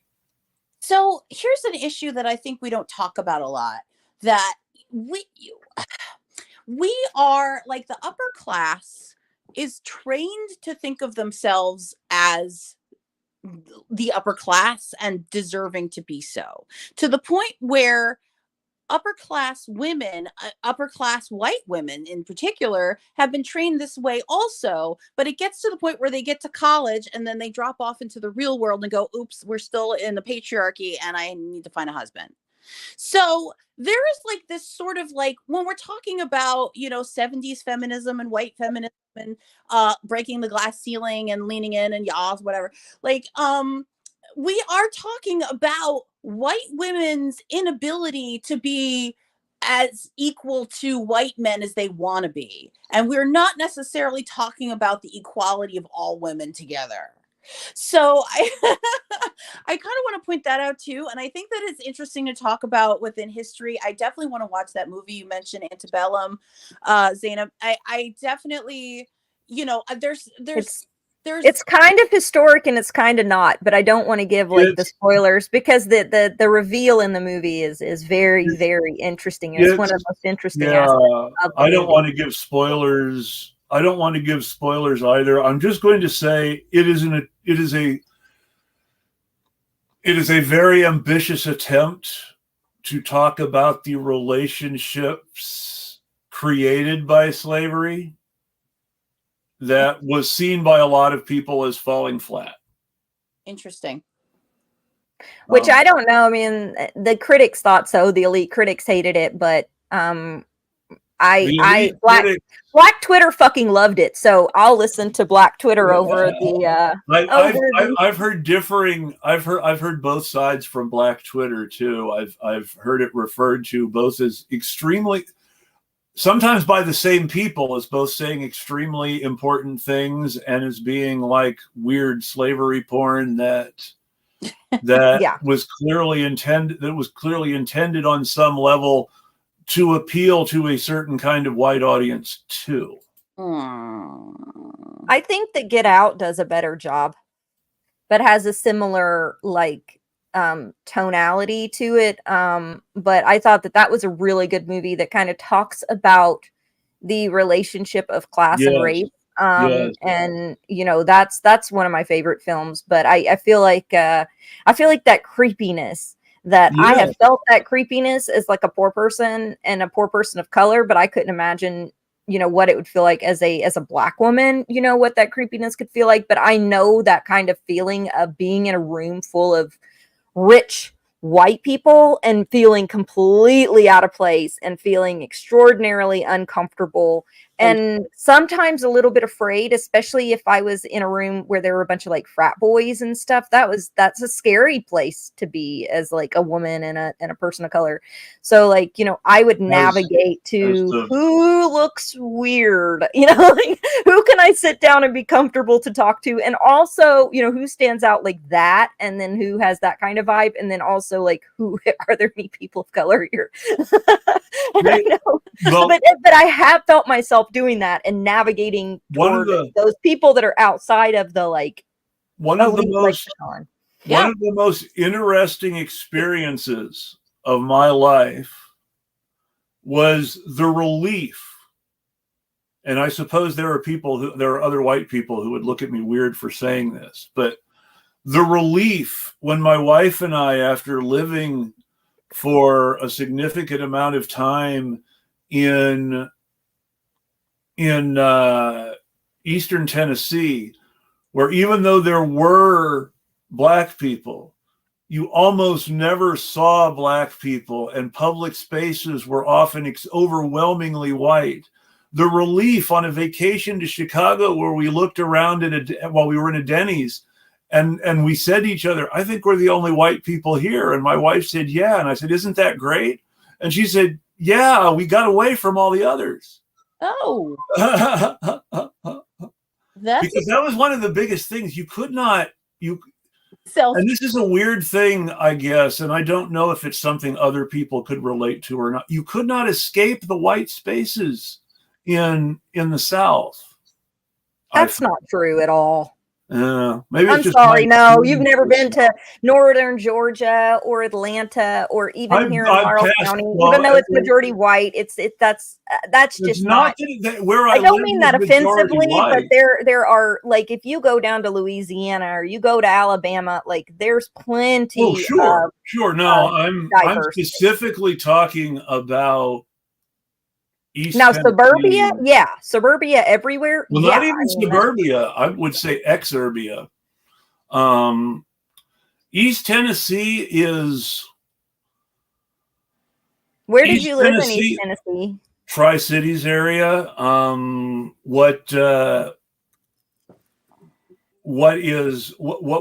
the best and simplest way to put it is I was in Appalachia.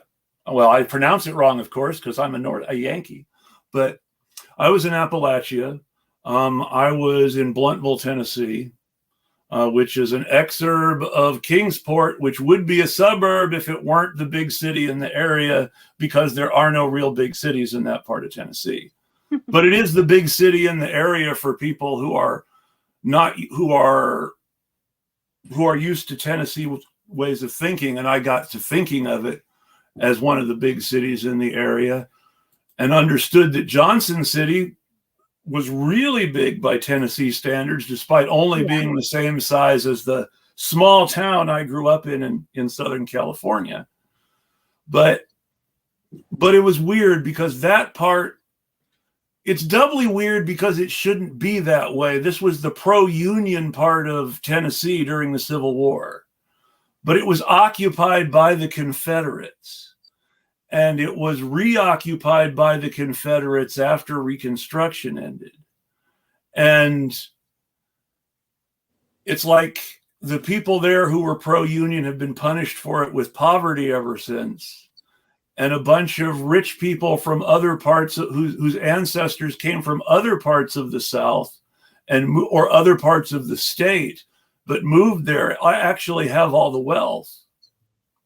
It's very and it's not majority white, but it feels majority white because if you are white, it is difficult to escape white spaces. And I add that qualification, if you are white, because that makes a difference, I think. Yeah, I would agree too. Like, regardless of locale, it is segregated. We still live in a very segregated country, to the point where in New Jersey you could go to one town and see only white people and then go to literally the next town over and see only black people. So I would agree that it is. But back in the days of real segregation, well, every segregated black neighborhood had what was called a black and tan section. And the black and tan section was the part of the black neighborhood that was, for lack of a better word, open and welcoming to people who could be described as either race tourists who were trying to experience black culture without leaving white culture, or people who generally did feel extremely out of home and out of space in white culture and were trying to escape it in some way. Or were maybe just like poor. Or that too, yes. But that sort of black and tan aspect of the urban North does not exist in East Tennessee. Okay. There's no place for a white person to go if they want to get away from whiteness. And there's less, and to be honest, there's less of a place now than there used to be, because integration has made black people naturally more protective of black spaces, which only makes sense. Yeah. Because integrated white spaces aren't really integrated spaces, they're integrated white spaces. Right. See, I have an only interesting... truly integrated spaces that ever existed in black neighborhoods during segregation, which is what's so ironic. Yeah. Yeah. I have an interesting phenomenon, like in my gut, and it's not because I don't respect you or you're not my friend, but in my gut, when anyone from the North or like from the West, like somewhere like California or something like that, talks about Appalachia, I get this rise in me. Like I lived there for 10 years, which is a little different, but from the usual. Yeah. But I get flushed and frustrated because it's like, well, you know the history and stuff. So, you know, I know that I'm talking to somebody who understands, but there's so much about the region that people don't understand. And there is I consider Appalachians, because of the poverty, the exploitation from the coal mining companies specifically, but in general, I mean, the coal mining companies ruined all of our small businesses, all of our... And we were, you know, in this area, at least where I'm from, we were Scots-Irish at the time, which were not considered white. We were not in the white lexicon. We were also escaped slaves. We were the Melungeons. We were a lot of different groups of people. And we had a very large indigenous population that ended up staying here and then ended up kind of merging with these other refugee populations. So it was mostly refugees. And it was literally mostly refugees, and mostly because no wealthy white people really wanted to come here because it was harsh terrain. Yeah. And it was hard to get things started. Now, the people here did eventually, some of them ended up doing tobacco farms and stuff like that. And then now there's some wealth because of land ownership that wasn't there before. But just like slave ownership was more up north in Kentucky, it was not in the mountains. That there was very little of that in the mountains. And so it was a very different dynamic, but I would consider Appalachians to be somewhat of a marginalized community. Yes. Because of the history of subjugation that was so Well, specific to the region. the pro there. So, I mean, one of the things that gets lost about the end of Reconstruction is the degree to which pro-union attitudes in the South were completely erased by Redeemers, and Black people and people who had been radicals and integrationists and pro-Reconstructionist scalawags during Reconstruction were run out of states or killed by the Redeemers so that they could make them oases of white rule. And this happened in states like West Virginia, which had never even been part of the Confederacy. They had Redeemers who wanted to retake white power in a state that had seceded because they didn't want to be part of the slave power. And the Redeemers were fascists who were driving Black people and integrationists out of their states with violence and murder. And this is forgotten on a large scale. And they used going after not wanting to help poor people as their excuse from the very beginning. And they marginalized the original pro-union population by basically saying they sided with Black people against us. We're going to treat them like Black people going forward. Yeah, there was a group. One of the things that's very interesting about the Redeemers is that some of the Redeemers were like people that came back over from the Northwest. I'm talking about in the 20s and the 30s. So this is like post early 1900s when it was like the Southern wing of the Democratic Party, but even then, a lot of the Ku Klux Klan came down from Illinois, Indiana, and Maine into the southern states. And they were pushing one of their, a lot of their propaganda was pushing white people, especially the minority, really wealthy white people, and giving them tools to oust. Yes. Because one thing that they were nervous about in the North wasn't this benevolent. The Union wasn't this benevolent force that just wanted to free people. Nope. They did have a financial motive. So when there were freedmen, they had to control those freedmen in the South. The North was nervous about the power that was being ceded. And I think that's one of the reasons that that Abraham Lincoln was assassinated. So yes, we had hordes. If you look back at the Daughters of the Confederacy, one thing that's very interesting about them is that they're not literally Daughters of the Confederacy. Well, no. Almost all of them are from the North. Well, they even had relatives in the Union Army that then came down to the South to control Reconstruction. What's really hilarious about a lot of the the fact that you have to remember about the Civil War is that, Union North and South were not ever as cleanly North and South as we think. States that are part of the South now, Kentucky, West Virginia, Tennessee, either didn't secede at all in the case of Kentucky, seceded from a state that was trying to secede like West Virginia, or in the case of Tennessee, East Tennessee was occupied by the Confederates to stop it from seceding the way West Virginia seceded from Virginia.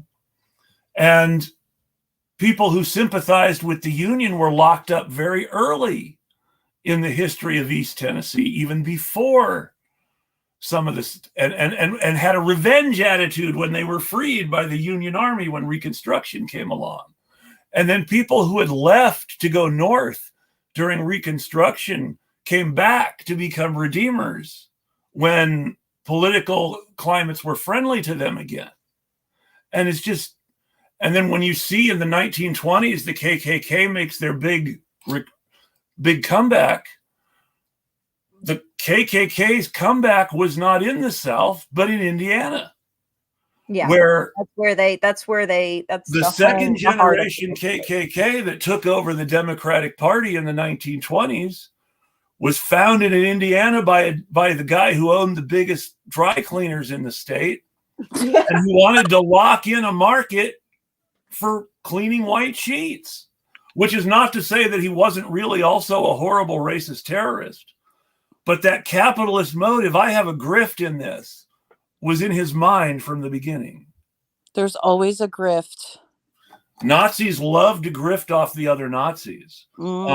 This has Jimmy Dore. The most successful Nazi party in American history was a group in the 80s called the National Front, which was started by a man named William Luther Pierce, who wrote some horrible books that are very famous.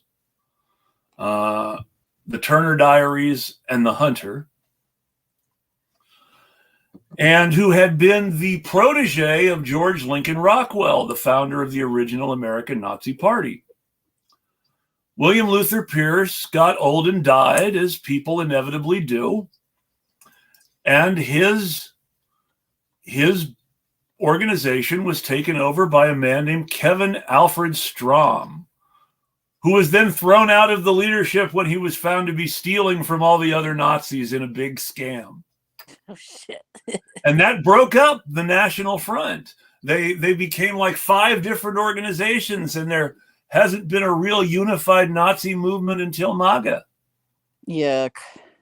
But that broke up organized white supremacy in a big way when his successor was caught stealing from the other Nazis, and the group splintered into like 5 other groups as a result, and they all inevitably grifted off their people. Mm-hmm. And even Trump, who's reunified Nazism, is grifting off his supporters left and right, more shamelessly than any of them, in fact. Yeah, 100%. And that's that's ultimately the most the extreme and clear expression of the notion that Nazis are always grifters, is the constant grift that is Trump, where the Nazism is almost an afterthought to keep the grift going. Yeah. Yeah. And you see the same thing in the Democratic Party, where they shrink from openly embracing Nazism, but there is a constant refrain of fascism to keep the grift going, underlying their defense of democracy. Mm-hmm. Which takes us back to this lack of difference between blue and red states that I originally meant to talk about.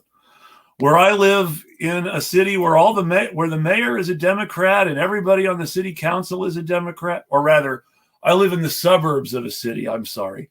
I live in the suburbs of a city where everybody is a Democrat, and yet the cops are some of the most feared in the country, much like, Philadelphia or Los Angeles or New York. And yet even as we're worried about being killed by cops for protesting in blue states, we're somehow saying that if we vote for Kamala Harris, we'll somehow contain the madness to red states. We're not even talking about rolling it back or helping people. We're just talking about containing it to red states. Mm-hmm. Yeah, they're talking about containing it to the states that they no longer run anyone in and abandon their state parties, and many of these states aren't even red. They're not even red. Yeah, they're not even red. Most of these states had a Democratic Party in the 2000s and 2010s. That's long after the Democratic Party was that's long after the Democratic Party was essentially a modern Republican Party. The most powerful politician in West Virginia for, 50 years was Richard Byrd, for good or for bad. And there was both. He was bad, he was good, he was bad again. But he was a Democrat. And he was, whatever else you want to say about him, he was a lot more outspokenly Democratic than Joe Manchin, despite the fact that there were pictures of him in a KKK uniform. And that's the really scary part. The reformed KKK people were better than the so-called moderate Democrats now. That is scary. And that's something that I talked to Paula Jean about before, was that Byrd was to the left of Joe Manchin, in every way.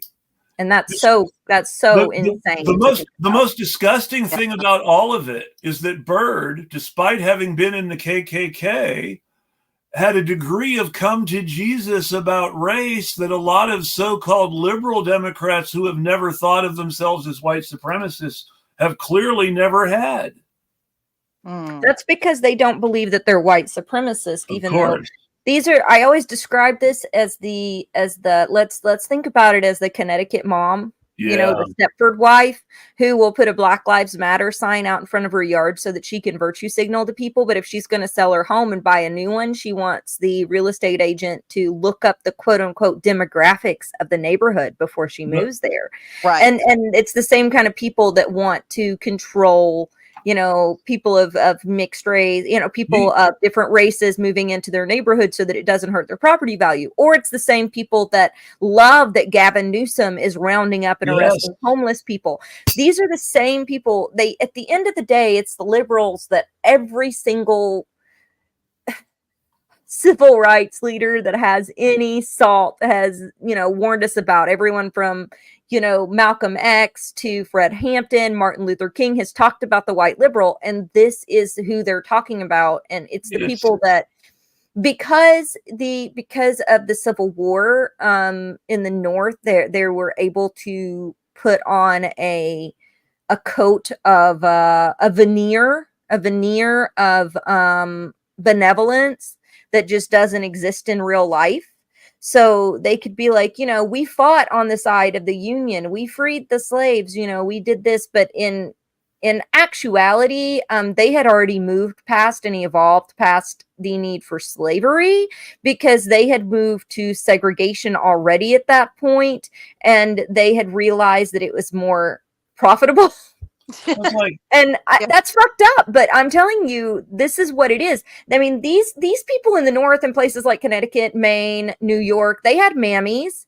They had cheap, I mean, the escaped slaves would come up there and provide them cheap labor. They wanted that cheap labor. They needed a more influx and more of a flood of freed slaves in order to come up there and give them cheap labor, which was only one step removed from and so that's why in the North, really, this carceral system, the privatization of prisons and stuff, and prison labor started in the North, was because they were just, it was a different interpretation of slavery. It was a different interpretation. Now, did Black people have a little bit more? They definitely had more self-determination at that point to a certain extent, but that was heavily, heavily, heavily controlled in the North. And it was, you know, it was a veneer, really, at the end of the day. The people, the people who saw the great triumph of admitting Black senators to the U.S. Senate in the 1870s, yes, and who felt this great feeling that they had won, would live long enough to see equal rights for Black people voted down in their own states.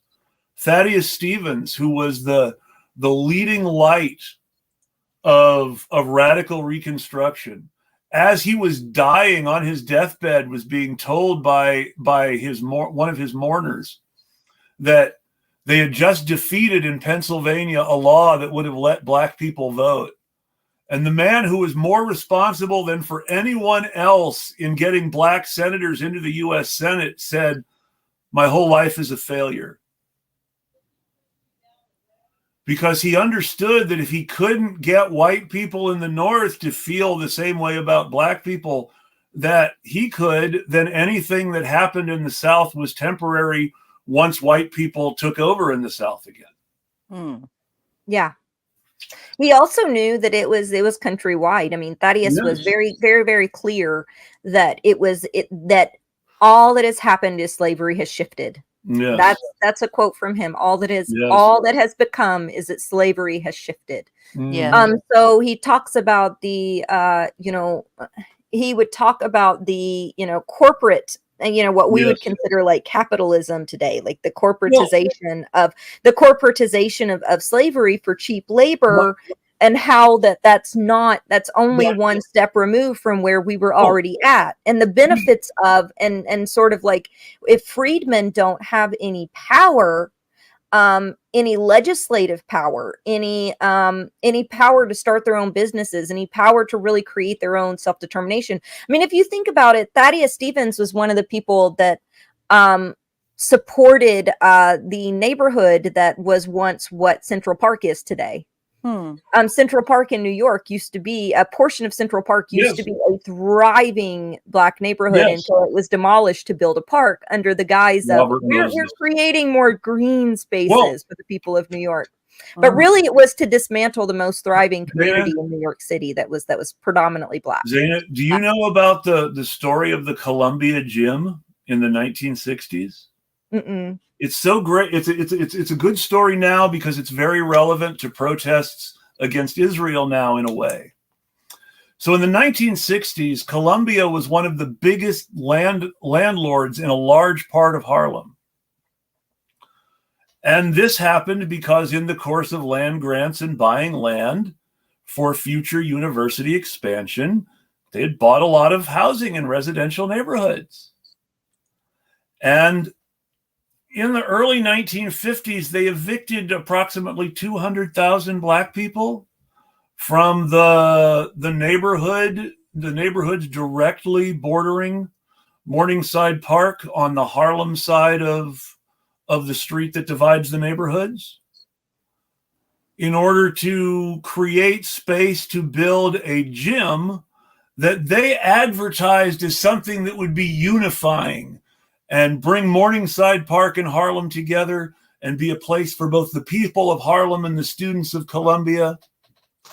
Only it turned out that the gym they were building had a university side entrance and a Harlem side entrance. And people from the university and Morningside Park would come in to the gym on one side, and people from Harlem would come into the gym on the other side. And the inside of the gym, by accident or design, was almost completely segregated. And when the New York newspapers found out about this, they called it Jim Crow, G-Y-M Crow. And it was a huge scandal for Harlem and for Columbia. And it didn't stop being a scandal for Columbia for decades. It was still one of the motivations for some of the students who seized Columbia in the anti-war protests in the 1960s, because Columbia was still a big landlord in Black neighborhoods in Harlem where people hadn't been evicted yet, but were in danger of being evicted. There were people who were taking over dorms at Columbia in the original protests who were coming in from Harlem to help the students because they felt threatened by the university and wanted to stand with the students to defend themselves. Well, you know, we had a modern gentrification in Harlem in the early 2000s. Here it says, I had to look up like the numbers, but 32,500 Blacks moved out and some 22,800 whites moved in. So you had less white people move in, but the gentrification in a large part of Harlem was, you know, when people really started looking at gentrification and calling it gentrification, when really it's the same reconstruction or post-reconstructionist mindset of segregation that we had in the 50s and 60s. They just don't have the signs on the wall. They do it instead now economically, right? It's an economic segregation that we see today, but it's a similar, I mean, they outpricing 32,500, you know, Black community members in Harlem so that they could take that. And it was interesting because there were Black community members that were fighting to preserve, even after they were kicked out, to preserve the buildings and the ecosystem there, you know, and the architecture, because the architecture and the buildings and a lot of that were built. And, you know, a lot of architecture was built by Black people. Let's be for real. But this area was predominantly built. So they didn't want like their legacy torn down in Harlem and replaced with, you know, corporate box stores and bullshit. And they did win some of those fights to preserve. So there's like beautiful walkways and there's beautiful preservation now.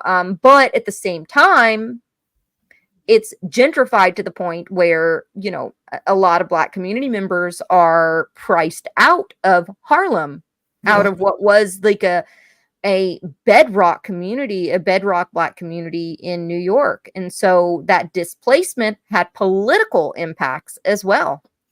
You can also look at the dramatic displacement of Black and brown people from Brooklyn and their replacement by not just white people, but by a very different kind of white people than traditionally lived in Brooklyn. Park Slope. Williamsburg is the classic gentrified neighborhood in Brooklyn because it was so very Williamsburg first. But you know what's fun about Williamsburg is like Park Slope was like the area where if you were a little bit older and had kids, that's where you came to gentrify. If you were a little bit younger and wanted to throw parties on factory rooftop buildings, you went to Williamsburg. Yep, that sounds about right. It was happening in both spots at the same time. Well, sure, but Williamsburg is the classic where you saw is one of the classic examples you hear a lot though about how a thriving working class neighborhood started to die. And when it was, and in the guise of urban revival, suddenly became this weird middle class neighborhood. Yeah, well, that's because Williamsburg got a lot of press back in the day, and again, I know this because I lived there at the time. Sure. It got a lot of press for the parties. We had very little like millennial based you know, like I don't know the equivalent of like magazines or newspapers or like whatever. We had very little communication with the outside world that was from us, and most of the things that you saw in the news were about us, right? Yes. You could probably say similar things about Gen Z right now, but I also think that they have their situation is a little different.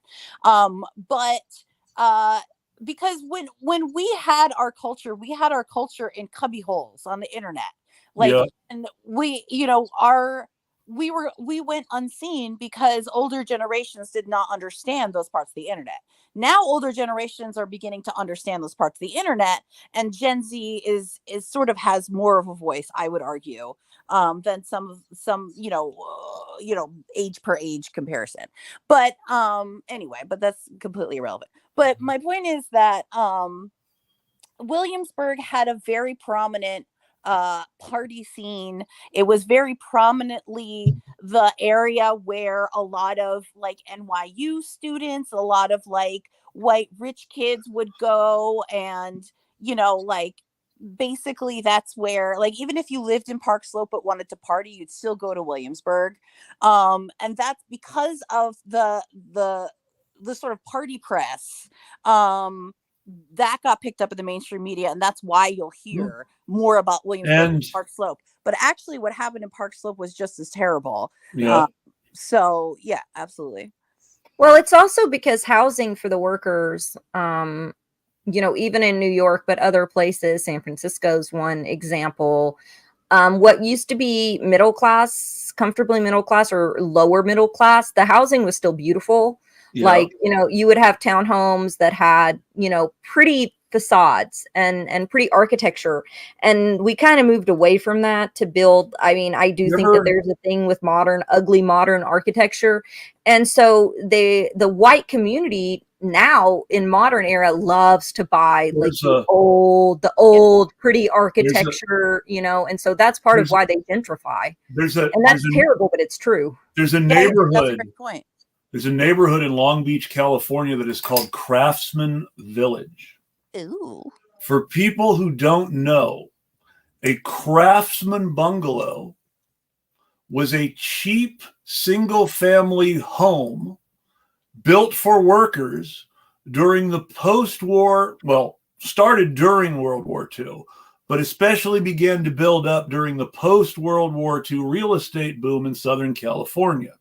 The Craftsman bungalow was built usually by a landlord who worked for a company that wanted to employ a lot of workers in a neighborhood that was always intended to be working class and was relatively near the place that industrial workers were needed.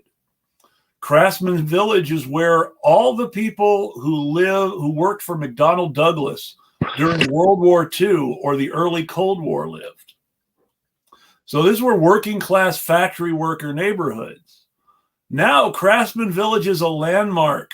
These same Craftsman bungalows are historically protected, cost hundreds of thousands of dollars if you want to move in, but they aren't any bigger. They aren't any more comfortable. They don't have more room than they did when the single family that lived there was working class. But now they're nostalgic, they're retro, they're luxury. Well, and we've by and large gotten used to living more cramped. Oh, sure. Yeah. But yeah, I would agree with that for sure. But no, the houses at Craftsman Village is an upper middle class neighborhood where everybody who can afford to live there is a well-paid professional. Wow. Yeah, but there's a couple neighborhoods in Columbus, Ohio that are like that. I lived in one, and right across the railroad tracks, or right across the interstate, I should say, were similar houses like this, but as this neighborhood, and those houses sold for like $40,000-$50,000 because they haven't been gentrified. But then in this other neighborhood right across the interstate, these same craftsman style homes, these same bungalows were being sold for, $500,000 a piece. And they are built beautifully. Don't get me wrong, but this was the poor community. So that community was gentrified, pushed them across the interstate, which is harder to travel. And, so it's like, it's really interesting how this happens, and then how people are priced out of these homes, and how, it's like now the poor community they try to relegate the poor community into, Germantown is another great example that has beautiful architecture, but was like the poor German migrants that came in. But it's interesting how now poor people are relegated to like apartments and apartment buildings and these kinds of things. And I also find it interesting that, one of the whole YIMBY movement bullshit, and that's actually only the modern YIMBY movement, like it may have started out in a good place, but now it is where it's just well, it's a slumlord movement now. It's people who seem to want to take us back, who seem to think that 21st century urbanism means going back to 19th century slums. Yeah. Well, it's more that they are, that's part of it, but it's also an effort to gentrify. So, of course. So let's tear down these neighborhoods that we could be pouring money in for the people that currently live there to help them improve their conditions. But instead, let's just tear it down so that rich white kids from the suburbs can move back into the city. That's really what this is. Rich white kids from the burbs want to move back into the city. But they also talk about things like including X number of affordable homes in every project.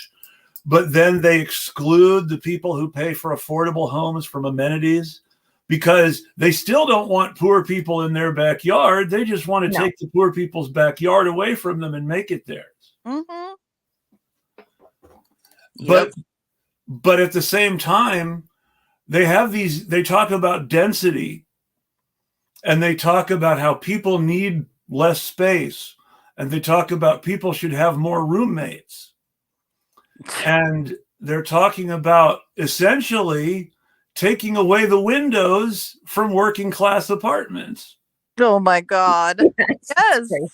In order to justify renting them for less in the same building as the expensive apartments. So what you have is segregation in your backyard. You're setting up your own Jim Crow in the same building. Like Columbia. Yep. Yep, that's the truth. There's a building in Chicago called Aqua, which I was looking into originally just because my wife and I were like, okay, where could we live if we wanted to move? And this is a place that has multiple price points in the same building. So it was like, okay, what does this look like? Okay. So there are all these amenities for people who are paying the market rate apartments. There's a hotel on the premises, and people who stay at the hotel or live in the luxury housing section have access to all these cool amenities, and people who live in the affordable section don't. They have to go down to street level and take a train downtown. Mm-hmm. Even though they are downtown, but they have to take a train because they're not allowed access to the parking because they're low income. It's weird. And you see that, so the people who supposedly, yes, in my backyard, just want their backyard to be segregated for the help. Mm-hmm. Shit. And this is Kamala Harris's housing plan, by the way. Oh, God. She bragged about it. I want to build lots of new housing. Mm-hmm. By which they mean new market rate housing that pushes working class people out because they can't pay the market rate. Yeah. And they don't really want to, like, they don't want to make housing accessible to everyone to where you can own your own home, which I would, I know that there's some Marxists that are like, we shouldn't own anything, blah, blah, blah. I mean, I get that sentiment, but at the same time, it's reasonable under our current economy and where we are as a society to want to be a homeowner so that you aren't paying a landlord. I mean, it's reasonable. And I get the argument that, oh, you're going to pay a mortgage broker and stuff. That's very different having your own damn yard and your little own house. And I think it's perfect. It doesn't make you non-revolutionary to want to own a home in today's society. There's nothing wrong with that. But I think that, I think that's silly when people start arguing that, and they're usually very young and have no children. I think that the word "own" is a tremendously loaded word that has a lot of power for both good and bad for people of different generations. Yeah, true. I think, like, you can be, if you owned a co-op and you were worker owned. One example I was saying, it's like, I feel like people will go back and they'll read like Marx, and they'll read like, they'll read this mid 1800s writing, and that's great, that they're getting informed. But one of the things they don't read about is modern history, post New Deal era, like what happened there. And there are some things to note that are really important. And one of those is that back before the pre-Reagan era. So a lot of these people don't realize that some of the things that they're calling for and fighting for, we had 30 years ago, or 40 years ago. One of those things, and if I could just mention this really quick, one of those things is that businesses, in order to go public on the stock market, had to have more than 50% of their stock owned by the workers. So you had AT&T, you had the modern railroad companies, you had a lot of these modern businesses that grew back then. There's a whole sector of boomer, mostly white class, that owned stock in that and are comfortably retiring. And there's like 8 million of these people who had the stock. The middle management GE employees who retired as millionaires before the bottom fell out of the economy. That was a real thing. And so that's still the class, though, that's still the class that are still alive, that are still, and their kids are the ones that are donating to the Democratic politicians. They're mostly Democrats. They're donating. Some of them are conservative, but a lot of them are Democrats. They're donating to the Democratic establishment. They're very pro-union, all of this stuff. But then also they now partake in the stock market. And so they don't want privatization anymore. because now they're the business owners, now they're the landlords, and they don't want their workers to own anything, even though they got their retirement and they got wealthy because they were able to work at AT&T and then retire at 45, retire at 40, 45, and then after they retired, they started their own fucking businesses. And that's where we're at. And Reagan completely dismantled that in order to trade on the public market. Yep. He dismantled that, and so now, you know, and then they wrote the law, you know, my friend Thomas and I were talking about this. Then they wrote the law that said that in order to trade stock, you have to, or in order to become public, like the company has a responsibility to create the best bottom line for their shareholders. And so these are some of the really fucked up things. It's not necessarily capitalism in a whole has a problem, but there are ways that we can combat it now. That's not just let's just burn everything down, and until we don't burn everything down, let's become nihilistic and go cry in a corner. We could do things like build local co-ops within our own neighborhoods, and we could build businesses like IGA that is worker owned. There are worker owned. Buc-ee's is worker owned. Their workers have stock, and their workers make $20 an hour to like check people out at a gas station. Yeah. One of the most powerful corporations in the world, and I'm going to mention both the good side and the bad side, is a Spanish corporation called Mondragon. Mondragon is a worker-owned co-op that is completely owned by its European and North American workers. However, and this is a really big however, when Mondragon expanded into Latin America, they did not extend worker ownership to Latin American employees. Of course not. Because Latin American employees, they said, did not have the necessary cultural background to participate in worker democracy and had to be educated before they were ready. So you were seeing a co-op, the workers who owned a co-op, making a capitalist and really elitist argument for why other workers in a different part of the world should be exploited for their benefit. Yeah. Holy shit.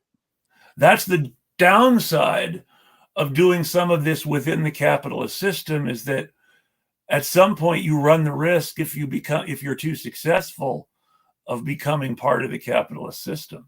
That's true, but I'm just tired of, to be honest, I'm just tired of I guess I'm tired of being fucking poor. Well, yeah, I'm also tired of, and I'm not saying you're being nihilistic, but I'm tired of like the fundamentalist nihilism that comes with understanding that capitalism is broken to the point where we do nothing. And so because we do nothing and we try not, I'm not a person that believes in like, I'm not a, what's the word where you just, I'm not an incrementalist, but at the same time, I would like to have a fucking job. I would like to have a house. I would like to be able to eat. And most of the people that are yelling at me about incrementalism and all of this shit are people that already have that are living with their rich parents in the suburbs. And I'm like, dudes, you know what? You're going to inherit some land. Your parents put you through college. Like, what the fuck are you talking about? So like, I understand foundationally what you're saying, but if there are solutions that we can work toward right now while we're also doing that outside of electoral, we should be doing that, you know? I think there are lots of things we should do. I think that co-ops and communes are a big part of that for people who have the ability to do it. Part of the downside to co-ops and communes is that you have to have a certain amount of resources to create a co-op or a commune in the first place. That's right. And if the resources to create the co-op or the commune don't exist, they have to be made available somehow. And people are really nervous about doing the kinds of things that sometimes have to be done. And that's a problem, whether we're talking about the real political violence we see people fantasize about, or we're talking about a practical program to make change based on things that have actually happened, no, very few people are actually interested in following through on the things they talk about. You have people who are doing it. You have very good local groups trying very hard to do civil disobedience and mutual aid and everything they can possibly do.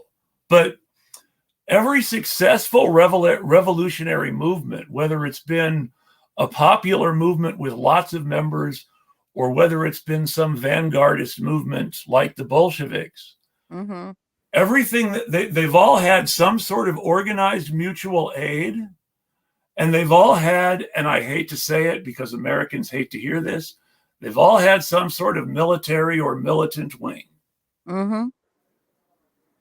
Yeah, it's true, but military and militant cost money. And another thing that, like the co-ops and the communes. Yeah, that takes resources too. We don't just pull that out of our butts either, you know. And the second thing is that times have changed. The complexity that our military, the sophistication of the military has changed. It's not 1776 anymore where you can just grab a bunch of muskets and run out there. It's not even 1950 anymore. Well, it's not 1950s China where you can besiege the cities from the countryside because there is no infrastructure. Right. And so, yeah, you have to think of things completely differently. I think today in modern era, it would be less militancy and more economic. Well, I think we can have to be power. Both. I agree, but not to the detriment. I mean, it's about Nelson Mandela came into power because of the moral force of an economic boycott. But his movement stayed alive to put moral force behind an economic boycott because of the amoral things his wife did while he was in prison. That's true, but that is still different than it is. It's very sophisticated AI that we have. We have sophisticated AI now. We have sophisticated. I'm just being realistic. With sure, but what militancy means with what we're up against. Their model was built on how could they bring asymmetric force to bear against police and politicians who had advantages of infrastructure and technology that they didn't. It's not the same situation 100%. But it is a more useful model than some of the fantasies people are actually operating under, like it's 1917 Russia or 1950s China. Yeah, because it's the force that it would take a cultural reckoning too, because yes, the force that the police and, not to fearmonger, just being factual, yes. the type of militancy that they have now to be able to use against any kind of armed uprising is insane. I mean, it's not just tanks. I mean, they have fucking robot dogs, for God's sake. I mean, it's just one example. I mean, they have and they have been building this force because they know that there's a massive wealth disparity. So the powers that be have been building this force in order to combat if there was ever an uprising. They're prepared. And the reason that they have been working so hard to label protesters as terrorists is because they understand from studying the lessons of revolution in places like South Africa and Vietnam, that revolutionary struggle at some point becomes less about a straight up military confrontation and more about the kind of things governments call terrorism, whether they really are or not. And so they are calling protesters terrorists now because they are worried about people doing the kinds of things they already call terrorism when it escalates.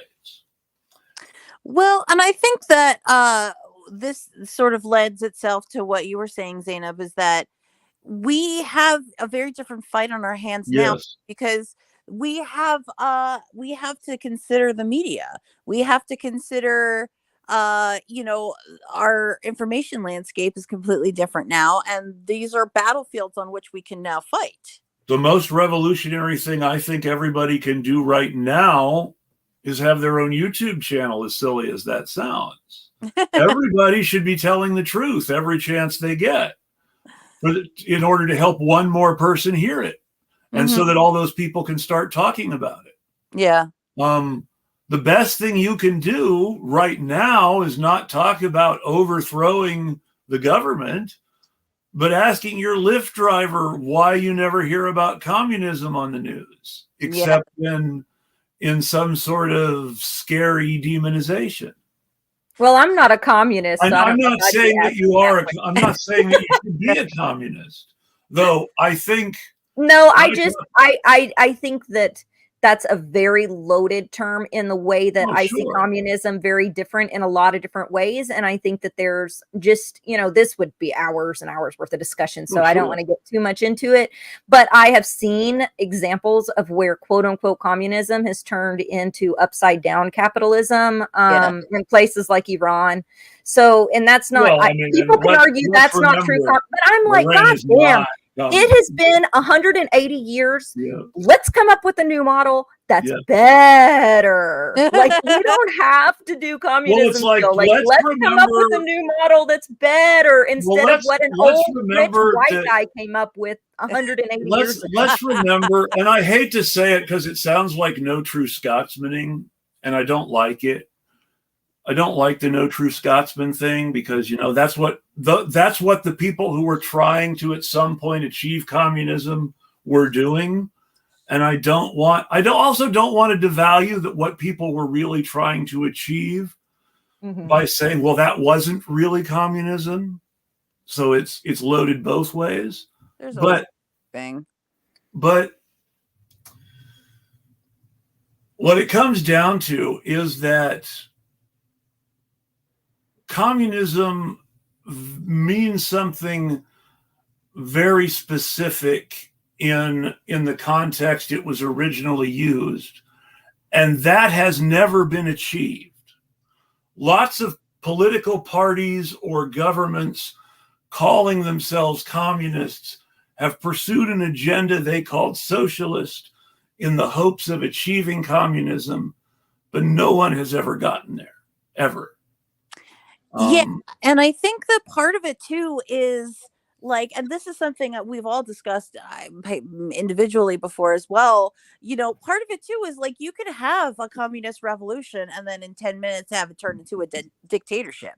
We've seen that happen. Well, that's the whole thing. Is that so? Yeah, I'm hyper anti-authoritarian. So that's yeah, exactly. We are talking about systems that are created by humans, right? So at some point, we have to acknowledge that these systems are created. There is a danger. Our human nature to express things that we want to do anyway, right? So like these are essentially like capitalism came together as a theory and as an academic study, right? Because it's literally something that was already happening that people gathered around and started to take notes about. And then it just piled from there, right? So this is just as communism and capitalism are just as malleable concepts. Oh, sure. And are just as, you know, are expressions of ourselves. What people do and what they call themselves. Let me make my ultimate point. Let me make my ultimate point is that if we don't truly believe that we are all equal, if we don't truly say to ourselves when we are the persons in power, when we are the persons with benefits, that we should be the ones giving away to help others. You know what I'm saying? The way that if we are not able to do that ourselves, then there will be no system on the planet that will do it for us. The problem, I think it's important to remember that hierarchy. And we talk about authority all the time. Some level hierarchy. I mean, this is definitely a conversation for a different day. Yes. But at some level hierarchy is organizationally necessary to the point where I've never seen an organization that didn't have any. Well, is it organizationally necessary, or is it something that we keep repeating because we don't really want to change? Well, here's what I've ran into organizing in the real, like out there trying to organize. Yeah. What I've ran into is when I have been in these like circles that want to vote and elect everyone to every position, there is not a respect or a knowledge for things like knowledge and experience, and it becomes a lot of times, in my experience, it has become popularity contests. Yes. And it's become like it's become personality based. And it's not that person, because they create authority regardless, because authority is innate in human beings who are neurotypical. I'm non-neurotypical, so like I have PDA, so I don't understand the concepts of authority very well, but I do know that you want people in a position that know what the fuck they're doing in that position to do that job, to be able to carry it out. Absolutely. There's a really great line where in Bakunin, in God in the State, where he makes a joke about the different meanings of the word authority. And he says, do not believe that because we reject the authority of the boss or the overseer, that we do not accept the authority of the bootmaker and the belt maker. Which is to say that the authority in the term of expertise is tremendously important, but authority in the form of hierarchy is fundamentally toxic. Interesting. Well, those are two different things. They are. And I think that has to be like, I really don't like the whole educating people on terms thing. Sure. But I think that that's one of those places where we could like educate people on terms. But also at the same time, what ends up happening, and what has been in my experience in the real world application of this sort of, high-minded idea, which I think it has value to it, but the real world applications that I have seen, and this is why I'm saying we are very far from getting there, is that what always seeps in is patriarchy and racism. Always. The Black woman, I am going to tell you, I have worked with some Black women in organizations across the board that are amazing and brilliant and never ever get to have the kind of say that's needed for the work that they need to do, because the wealthy white person is subconsciously valued more than the person of color, even with people that are completely aware of it. When you start bringing in actual DEI work to organizations, those organizations break apart because they're like, holy shit. Or it's the extreme where it's white people that are doing the DEI under the guise of, I just want to be in control, even though I don't know what the fuck I'm doing with anything. I want this title. I want to be, I don't know. I want to be the we wouldn't use certain terms. I want to be the communications lead, even though I've never done communications, but I want all the workers that are experienced in it to do the work but for I've never touched a graphic design program before. In the state of West Virginia, a new clique of white savior liberals, the same as the old clique of white savior liberals, took over the state Democratic Party. Can I interrupt you for a second? Right when you were saying that you worked with Black women that were brilliant and amazing and were awesome, my girlfriend was coming down the stairs as you were saying that, and it was like you were giving her the perfect introduction. It was so on my end. Well, she was also like the one paid professional at a volunteer organization of mostly comfortable white liberal people, where a formerly comfortable white liberal person got the paid job as soon as they weren't comfortable anymore. Yep. And I lost my job. Yes, so that they could get it, basically. Yeah. No, I'm familiar with that. And but that's not the only place I saw it. I saw it every single place I went. So in order to be able to do the non-hierarchy, there has to be a massive cultural shift first, because it's the first thing that everybody is missing in all this revolutionary stuff is that the very first thing in that 18th century text is raising consciousness. and everybody wants to skip the raising consciousness part and go right No, to I the just feel end. like we've been in the loop of the raising consciousness, and Yeah. the raising consciousness got co-opted by the Democratic Yes. Party. Yes. You know, it's been co-opted. The raising consciousness is there, but the raising consciousness now benefits Israel, benefits, the it white feels hierarchy. like that sometimes. The Mhm. Well, entire that's because they're using it to token. They're using Well, a you lot of look- these people are extremely knowledgeable about Marxism, about Marx Yes. work.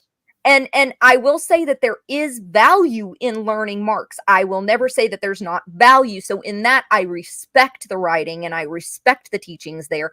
But I will say that it has been weaponized by these centers of power in order for them to be able to counter anything that rises up and control it. And they do a very, very good job of it. So I feel like we need a different lexicon now that's outside of theirs to combat the way that they've learned how to combat Marxism. Does that make any sense? Yes, that makes a lot of the sense. modern anti-communist blueprint, which was written by the Republican Party during the Reagan years, was written by Irving Kristol, who was an ex-communist, So, and Whittaker Chambers, who was an ex-communist. oh, for fuck's sake.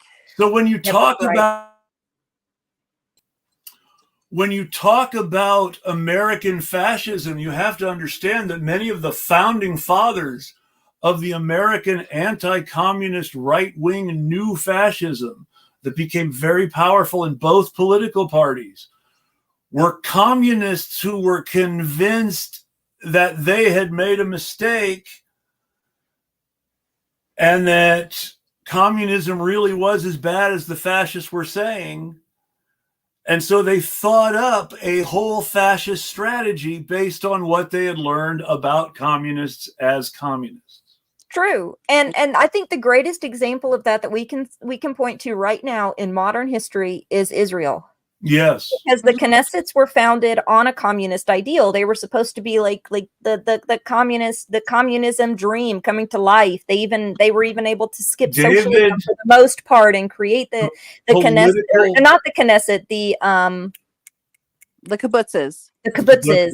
The political party that David Ben-Gurion was first a member of when Israel was founded was a member of the Comintern. And this is why Stalin was a Zionist. This is why China is still quasi-friendly to Zionism despite standing up for Palestinian human rights, because there is an element of a certain kind of communism that believed Zionism was a necessary step in Jewish emancipation, because Eastern European Jews were never emancipated the way Western European and North American Jews were emancipated. That and campism, because even in communism, you can have campism. Yes. Where it's like, I have to defend any country that calls themselves communist, no matter how abhorrent or even if they are. Or now it gets to the point where now it's, I have to defend any government the U.S. doesn't like because they're revolutionary, just because the U.S. doesn't like them. Yes, which is seen most that's strongly, argued under the guise of, because they're supposedly socialist, or they're supposedly communist. Well, it's seen most strongly in the context of Iran, which is practically a pro-U.S. client state in many ways, despite all the rhetoric. Yeah, it is. The back and forth are just it's just a veneer of I mean, ultimately, Iran is still a country whose basic fundamental economy depends on selling oil to the West. So, not to change the subject, but I did want to make one quick point about hierarchy in general. Because I think it's important to acknowledge, and it goes back to what I was saying about how capitalism and communism, again, are both expressions of human reality, essentially human organizational systems, right? So they're an expression of us, and hierarchy is the same, because if you think about if you think about the very basics of problem solving, you first think about things in a hierarchy of musts, right? When we talk about politics at all, we talk about Maslow's hierarchy of needs, right? There is a reason that hierarchy exists, and it's not just because of power and So, authority and directing people and having masses of people follow fun you, fact. but it is also because that is the way that we think about things organically. Maslow's Not that that means that we couldn't change it. Go ahead. Maslow's hierarchy of needs was appropriated from indigenous Americans by anarchists who were against hierarchy and who were trying to make a scientific psychological argument against the need for hierarchy in human structures. Oh, wow. That's so interesting. So that's part of what I'm going to say against the idea that people just have to be that way. Now, the argument that they meant again is that no, I don't No. believe that's what I'm saying. No, I don't okay. think people Well, have to be that way. I think people are that way, and this is how we're describing it. Oh, well, sure, but what I mean is that the people who created Maslow's hierarchy of needs, first, they didn't call it Maslow's hierarchy of needs. That's a liberal name that came later. The way that they defined it, which was about what do people need? How can we make society work better? And the phrase that Bakunin used, which describes Maslow's hierarchy of needs and why we need something like it in a nutshell, is if we pretend that men are angels, we reduce the majority of them to the state of animals. And if we understand that men are animals, we have the potential to make Earth heaven. Wait, so how is this debunking what I'm saying? So, okay, so the argument is not that people need hierarchy, Again, but that people need things. And that the first thing that everybody needs is the means to not die. yes. And so that's number one. That is a priority in which we put into a hierarchy. So that's the first I don't necessarily believe that's true. And I think foundationally having children changes that a little bit. The need to not die gets shifted to the need to your family member not dying, and it can happen without children. But foundationally, that changes that traditionally, not necessarily anymore, or even all the time sociologically. But traditionally, and at least mythologically, people create the family to meet a new set of needs that has developed after another set of needs is met. This is the theory. So but it's wrong because and that's a fair argument. Even looking back at, they have found bodies that were from 500,000 years ago of mothers shielding their children this in a volcano. And if you look at animals, a cat will sacrifice itself a lot of times for its kitten. That's an innate creature desire to support your offspring. And another and on that note, a book was written by another Russian called Mutual Aid, showing exactly how animals cooperated to survive instead of competing to survive the way Darwin was trying to teach us. Yeah. So hierarchy does not imply competition and does not imply control. See, that's the point I was trying to make, is that we are essentially, when we are describing anything, when we are talking about, when we're even looking at a situation and trying to make sense of it, we are essentially looking at chaos and trying to make it into something we can understand and work with. And hierarchy is one of the ways that we do that. But there is nothing innately hierarchical in classification. Let me make my point. Let me make my point. Thank you. So I'm sorry, a little tired. My point is this, that hierarchy, capitalism, communism, all of these things are tools within our toolbox. They are not yes. entities that exist outside of us. They are things that we have created to deal with the chaos around us. And because of that, they are completely mutable and they are completely able to change for our own benefit. So Oh, well, there's well, no reason to so, feel controlled by them, and there's no reason to be gatekeeping. well, while I am not a Marxist, I have to agree with Marx that the mode of production, I hate using jargon, but there's not a better term for it. The mode of production really does make a difference. And when we're talking about capitalism versus communism, what we're really just referring to is an economic difference about the way people organize themselves to make the things that they need. And it's the actual organization that has to change. And the theory of burning it all down is that you have to start from the beginning in order to make something that will work reasonably well without just replicating the worst parts of existing systems as you try to reform them. Now, I think that there are qualifications on any intellectual truth that you can possibly voice, and that there's no real such thing as 100% certainty. And that underpins everything else I'm saying in a way that isn't always obvious.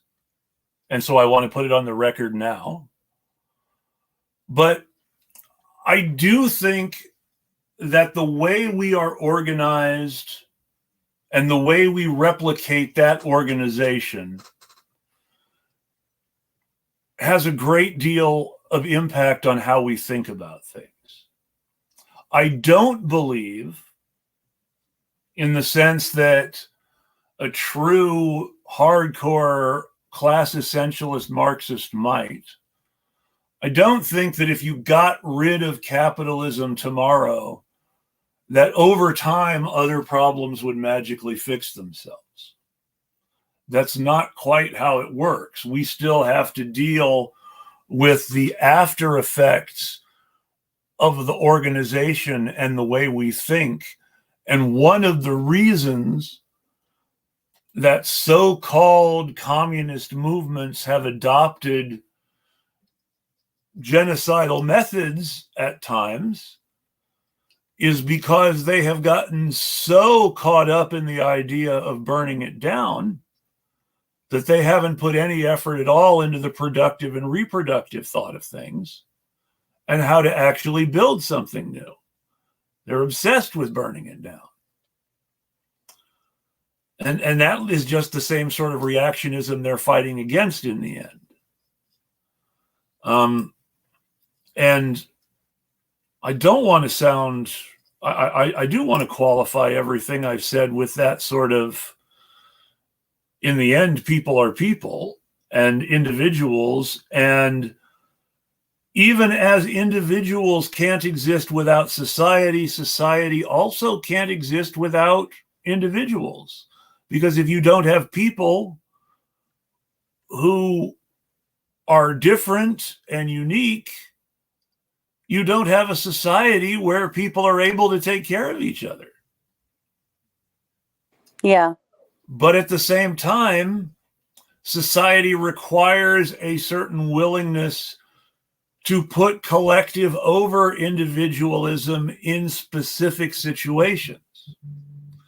But if you completely destroy individual privilege for everyone, you end up ultimately with a privileged ruling class, just like in a system designed for it. Mm-hmm. And so you actually have to put thought into this, and you have to maintain an experimental attitude and be willing to change a lot and to try new things and to do other things as you go along. But ultimately, I don't think you can really change what capitalism is, which is that capitalism is a system that justifies exploiting other people for the good of a few people. I didn't. Okay. I went way off on a whole bunch of. I mean, when we say that terms are mutable, terms are mutable. Terms are mutable. But the ideas behind the terms represent things that are not necessarily mutable if not addressed and reckoned with as they exist. Well, one of the things that bothers me, oh, sorry, Bess, just 1 second. Let me get this thought out before it leaves my brain. One of the things that I've noticed is that, now there's not as much a distinction between crony capitalism and then trade, like getting paid for something. It's so stupid. Like I see my friend artsy Marxist get yelled at all the time for charging for her paintings. Like, that's stupid. Like, our current currency, she has to live. The dollar, she has to work, she has to live. This is just goofy. We're not to the point even close where we don't have currency anymore. And then I look at these profiles, and she is herself online, and I don't have any issue with people that hide their identities online. I understand why people do.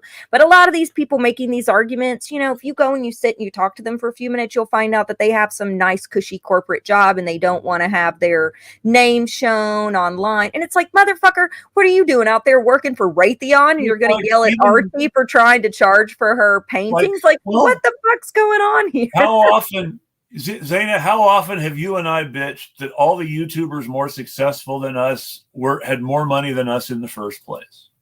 Yeah. And I mean, I think that really puts it all in a nutshell in a way, is that ultimately Mehdi Hassan is a great example because, the news is now painting him as he has this major independent platform. And, he does some good work sometimes, so I'm not going to disparage him or anything completely. Although I do disagree with him a lot of times because I think that he's like a Democratic shield sometimes. But at the same time, like, dude was famous. He was let in the gate. He's not coming out of this, position that he had of great power and authority. And then I hear leftists argue, well, he does have some level of authority because of his work. And I'm like, no, he has a level of authority because he was famous. It's worth noting, and this is something that he was personally controversial about on the left long before he started to gain some real credibility, in my opinion, on the issue of Palestine, which I will acknowledge, because he has been more credible on Palestine than many other people in his same field and has taken heat for it and has suffered professional consequences for it, as many people have. Mm-hmm. That said, Mehdi Hassan is a guy who got where he got by going to a right-wing magazine in the UK, a Tory magazine, run by the worst people in the country, and saying, hey, I'll criticize Tony Blair Labor from the left if you pay me to do it. Oh, God. He's someone he knew who willingly helped conservatives beat moderates in order to get paid to criticize moderates from the left. Wow. So that's what you have to remember about Mehdi Hassan at the end of everything. Oh, my God. Now, that said, I have immense respect for the fact that he was willing to take professional consequences for his positions on Palestine that many other people in his position have not been willing to take. True. But at the same time, also capitalized on it in some way. Yeah, because it's popular to do right now. Would he have taken these same risks before? So Palestine, talking about Palestine was more mainstream. Would he have done that? Let's compare. In fact, would he have done what? Let's compare Mark Lamont Hill did. Let's compare Mehdi Hassan with Lexi Alexander. I don't know if you guys know who she is or not. Mm-mm. Lexi Alexander, I know who she is because I'm a big nerd. She directed a movie called Punisher Warzone that starred Ray Stevenson as the Punisher in a much better performance than Thomas Jane in the movie that got attention, and that starred Dominic Cooper as the bad guy with a really fake, Dominic West as the bad guy with a really fake Brooklyn accent to disguise the fact that the actor was a really posh British guy. But it was a fun movie that was really true to the character. But she's also a Palestinian American who was blacklisted in Hollywood for standing up for Palestine long before it was popular, which is why you might not have heard of her. Mm. And she's taken much more serious heat than Mehdi Hasan has for far longer, and has not been able to capitalize to it on the same degree, because he still has friends willing to help him capitalize. Mm-hmm. Yeah. And that makes a difference. Yep. And would he have those friends willing to help him capitalize if he had not shown himself as the guy willing to help conservatives win by criticizing liberals from the left? Yeah. Now, you have to remember that he is also the guy who blocked me in 2020 and still hasn't unblocked me despite supposedly seeing the light, because I asked him, hey, what do you really see as the big policy differences between Trump and Biden? Wait, Mehdi Hasan blocked you? Yes. That's pretty cool. Because I asked him flat out and would not stop, what do you see as the policy differences between Trump and Biden? And would not accept the "are you crazy? That's ridiculous" sort of responses that people always try to give in that situation. Now, I respect his position on Palestine, and I'm still sharing all this negative information because it matters. It matters in the degree of consequences he's seen versus the degree of consequences more outspoken people who have actually personally lost family members have suffered. Yeah. Zeynab has taken more consequences than Mehdi, Mm-hmm. because Zeynab hasn't been as famous in the first place and hasn't been able to trade on the same relationships as a result. Mm-hmm. And all these college protesters, who are now blacklisted. Mhm. When I first started writing about BDS and supporting it was back in, I don't know, 2013, 2014, when I was in college. But people can look back and, employers and stuff like that, can see that I worked at Brand New Congress that had a robust pro-Palestinian platform, for instance. So, and, after this happened, I hadn't talked about it in a while, only because I still talked about it some, but it would get throttled on Twitter. And I was like, this isn't getting out there to anybody, so there's other things that I can do. I can train people on policy, or I can, push candidates to adopt this, or teach people in my own circles is more productive than this social media push. You know what I mean? Yeah. So I would go around correcting on things, and then, like, for instance, when Marianne Williamson was interviewed, one of the pushbacks I had for her when I was at Status Coup pre-October 7th was her stance on Israel and Palestine. But on October 8th, I started tweeting out about the genocide because they were talking about, moving 1 million people, evacuating 1 million people in 24 hours. And that's insane. But back then, no one was talking about it yet, on not no one. There were plenty of people talking about it. It wasn't because there was organizations like Jewish Voices for Peace and others that have been doing this work forever. So I'm not trying to say like I was like, what? But what I'm getting at is, even then it took Mehdi just a little bit of time, because he was still talking about back then, how Hamas was this, that, and the other. Well, Yes. I know about some of the problems with Hamas, but I also knew back then, which I was telling people in group chats, hey, Israel was funding Hamas and trying to radicalize them even more in a certain kind of way to paint them as Islamic extremists, so that they could then use that as an excuse to do what they're doing now. Like this, Bibi was funding Hamas for what, 16 years, and he pushed out all the other movements in Palestine and people in Gaza, and so he had co-opted Hamas to a certain extent, and that's a reality. And now people get mad at me for saying that, because it's like, no, Hamas are revolutionary fighters, and I'm like, yes, they're the only revolutionary force fighting right now against, and I will say that, but then I will also say it is factual that the leaders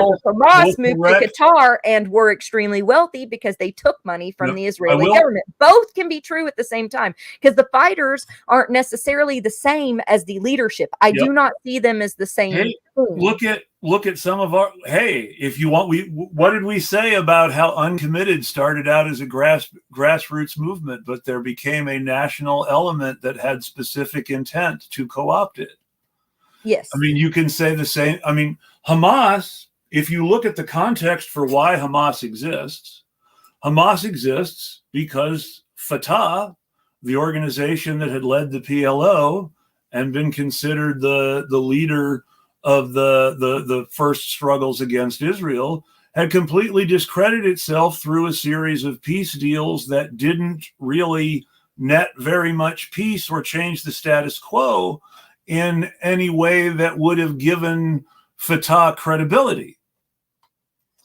And as a result, people wanted more radical leadership. One of the organizations that's still fighting, and I always bristle a little at Hamas is the only revolutionary organization. They are the primarily leading revolutionary organization. And the other, they were the government of Gaza. But there were a lot of other revolutionary factions that existed in Gaza. Hamas was not the only one. But yes, people have joined forces because I mean they're facing mass atrocity there. But there was other organizations that existed. It wasn't a monolith in Gaza. And it still isn't. One of the organizations that, and Hamas also wasn't a quote unquote terrorist group. They were a government. And that's the whole thing, is that if you wanted to be strictly definitional about terrorism in a way that the U.S. has tragically failed to be, then by any definition of terrorism, the IDF is a terrorist organization, and Hamas, whether you like it or not, is a self-defense organization that has to exist. And if Hamas didn't exist, some other organization like it with a different ideology would exist. There has been something like Hamas in some form since like 1950 or 1951, when it became really clear that the Jewish left was not going to keep their promises to the Arab political parties who had supported David Ben-Gurion. I mean, you have Fatah, you have the PFLP, the DFLP, the PPP, the PLF, the ALF, the FIDA. I could keep listing them, but there were many different organizations within Gaza, and some of them still had pretty large factions when October 7th happened. One of the reasons for Hamas's legitimacy is that the PLFP, which was seen as the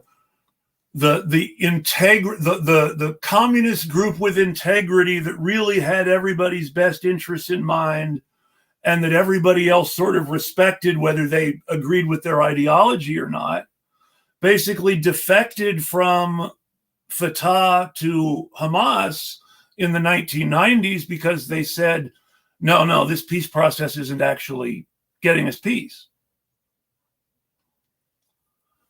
Yeah. And so Hamas is a political party, and that political party had the leadership role because Israel, in part, had suppressed elections in Gaza for the last 16 years. So, I mean, that can't be ignored either. And it's a lot more complex than the way our media or anyone explains it. No one explains this except for maybe an Abby Martin. And the reason Hamas was the government in Gaza was because the U.S. had pushed Israel to hold an election in the West Bank because George W. Bush wanted an election in the West Bank as a PR victory. Yeah. Then, in the worst PR defeat in the history of the American-Israeli alliance, Hamas won the election for the serious virtue of being the only party running that was explicitly opposed to the occupation. Yeah. Which was only natural. We're talking about Palestine, where everybody is pretty much opposed to the occupation, regardless of how they politically express it. So it wasn't the big shock for most people on the ground, or even the Israelis, that it was for the Americans. And the Israelis were sort of initially, we can manage this, and started engaging with Hamas in the way they had engaged with Fatah. And then the Netanyahu government came to power the first time. And while publicly Bill Clinton and Netanyahu hated each other, and Bill Clinton seemed to be bullying Netanyahu into the peace process, privately Bill Clinton was basically letting Netanyahu break all of the promises that had been made to Arafat, and that only strengthened Hamas and weakened any other Palestinian factions that might have supported the peace process at that point. And ultimately, there was a military crackdown in the West Bank where Fatah was supported by the IDF to go into the streets and kill Hamas.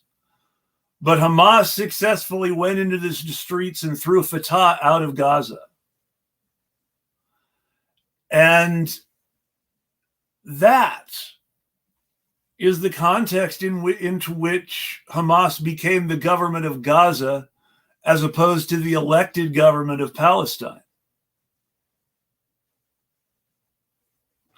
And ever since then, the Palestinian Authority run by Fatah in the West Bank has been considered largely illegitimate by both the Palestinians and the Israelis, which we're now seeing as they just ignore them and invade the West Bank too in the current round of ethnic cleansing. I mean, Hamas isn't even in the West Bank, and they're invading it. Mm-hmm. And I think that's where we should wrap up because we're off topic and over. What are everybody else's final thoughts?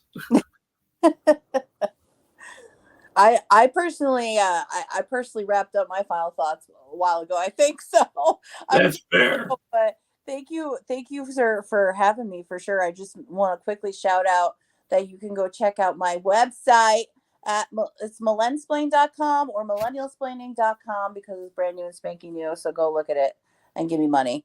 Other than that, take it away, Zeynab. I'm checking it out right now. So I will be launching starting tomorrow, and my launch was pushed back just a little bit because things have gotten crazy.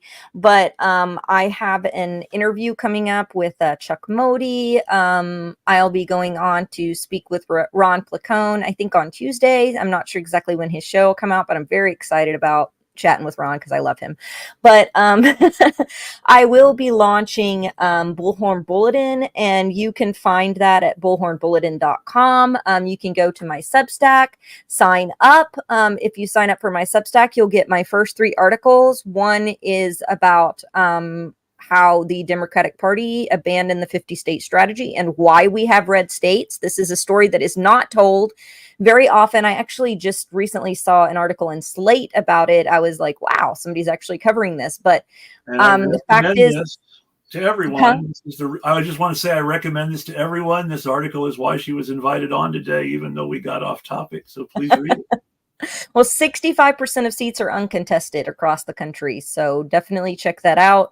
I'll also be talking about how state ballot access works for and state party.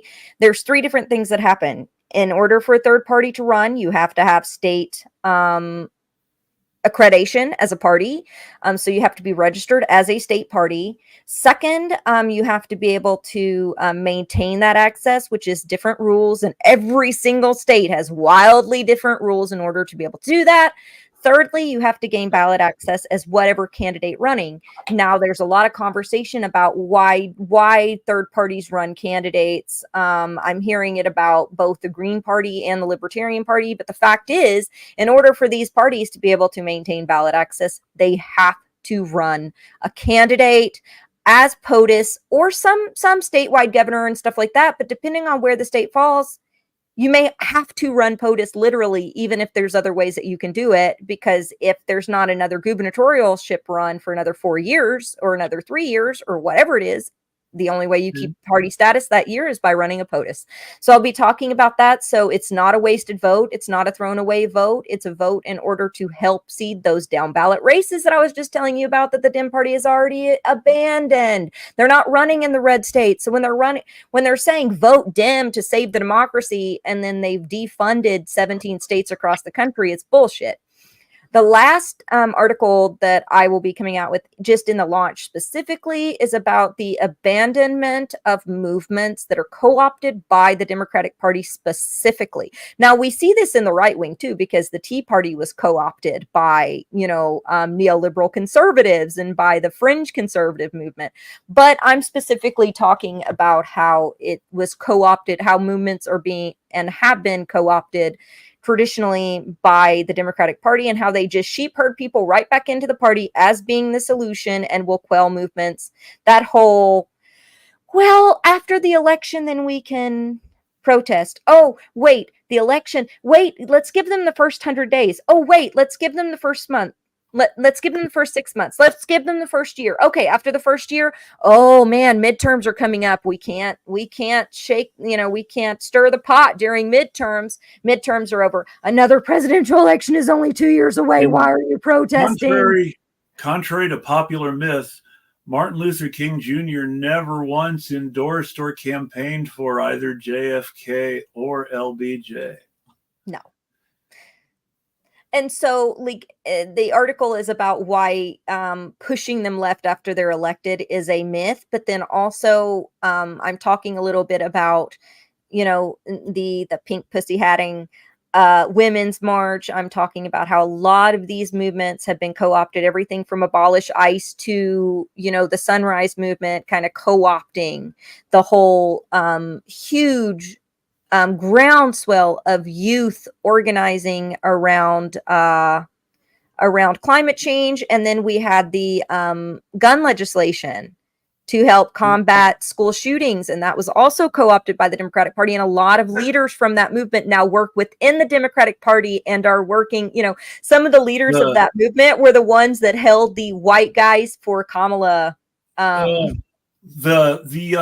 The Shannon Watts, one of the famous celebrities of that movement, it also blocked me because I made the mistake of commenting publicly on the expression on her face in a video she shared where Joe Biden, maybe you guys remember this from 2020, maybe you don't, where Joe Biden said with her standing right behind him, "You don't need an assault rifle, just get a shotgun." Yeah. And the expression on her face was just priceless. Like, I'm having to support this guy. But at the same time, she was clearly not saying anything, or she was swallowing it, as Jill would say. True. I keep referencing Jill's words for a reason, because my final thoughts are the moment that the Democrats decided that no, we don't have to swallow Joe Biden anymore. They had a bunch of reasons why we had to swallow. Sorry, here he swallowed Joe Biden. Those are Jill Biden's most important words of the 2020 election, possibly the most important words of her political career. Those are good final thoughts. And I will encourage people to go sign up, donate. I'm going to be doing a fund drive starting tomorrow. I'm going to be doing not only that, but like a mutual aid ask kind of, because I have nothing and I'm from poverty and I can't get a job in journalism anymore. I've been blacklisted. Also, I can't get a job organizing because I've basically been blacklisted. I need help, but I'm doing this because I'm bringing information that's not talked about. And I would love for people to be able to read it. And I would say to people watching, even though it might hurt me, if you can afford it, donate to Zeynab and donate to me. And if you can only afford one, donate to Zeynab, because I don't have a show to ask you to donate to without people like Zeynab. So pay them first. That said, if you can afford it, donate both of us. And And to Bess. And to Bess. Yes. And to Bess.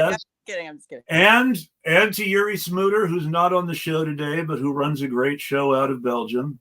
But first and foremost, donate to people like Zeynab, who are doing the journalism and without whom talking heads would not have shows. Absolutely. Because other people are not doing the journalism that people like Zeynab and Justine Barron and Julia Doubleday are actually doing. And the conglomerates do pull from our work and then publish it, and they make money off of that because that happens. That's a real thing.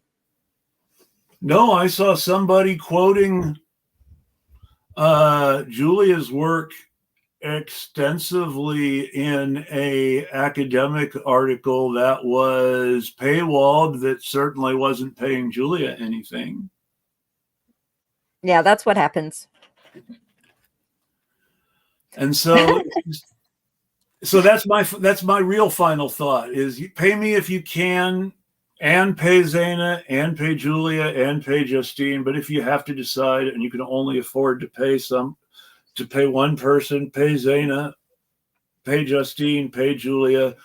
I don't have a show without them. I can't ask for money if you don't pay them. And I'll be doing starting closer to the next election cycle, which will be in about 6 months. I will be rolling out a whole training set for people to be able to learn how to run campaigns, or if you want to start a nonprofit, or if you want to like do any of that kind of political work. I'm going to be doing that training specifically because I've launched and ran almost 100 campaigns.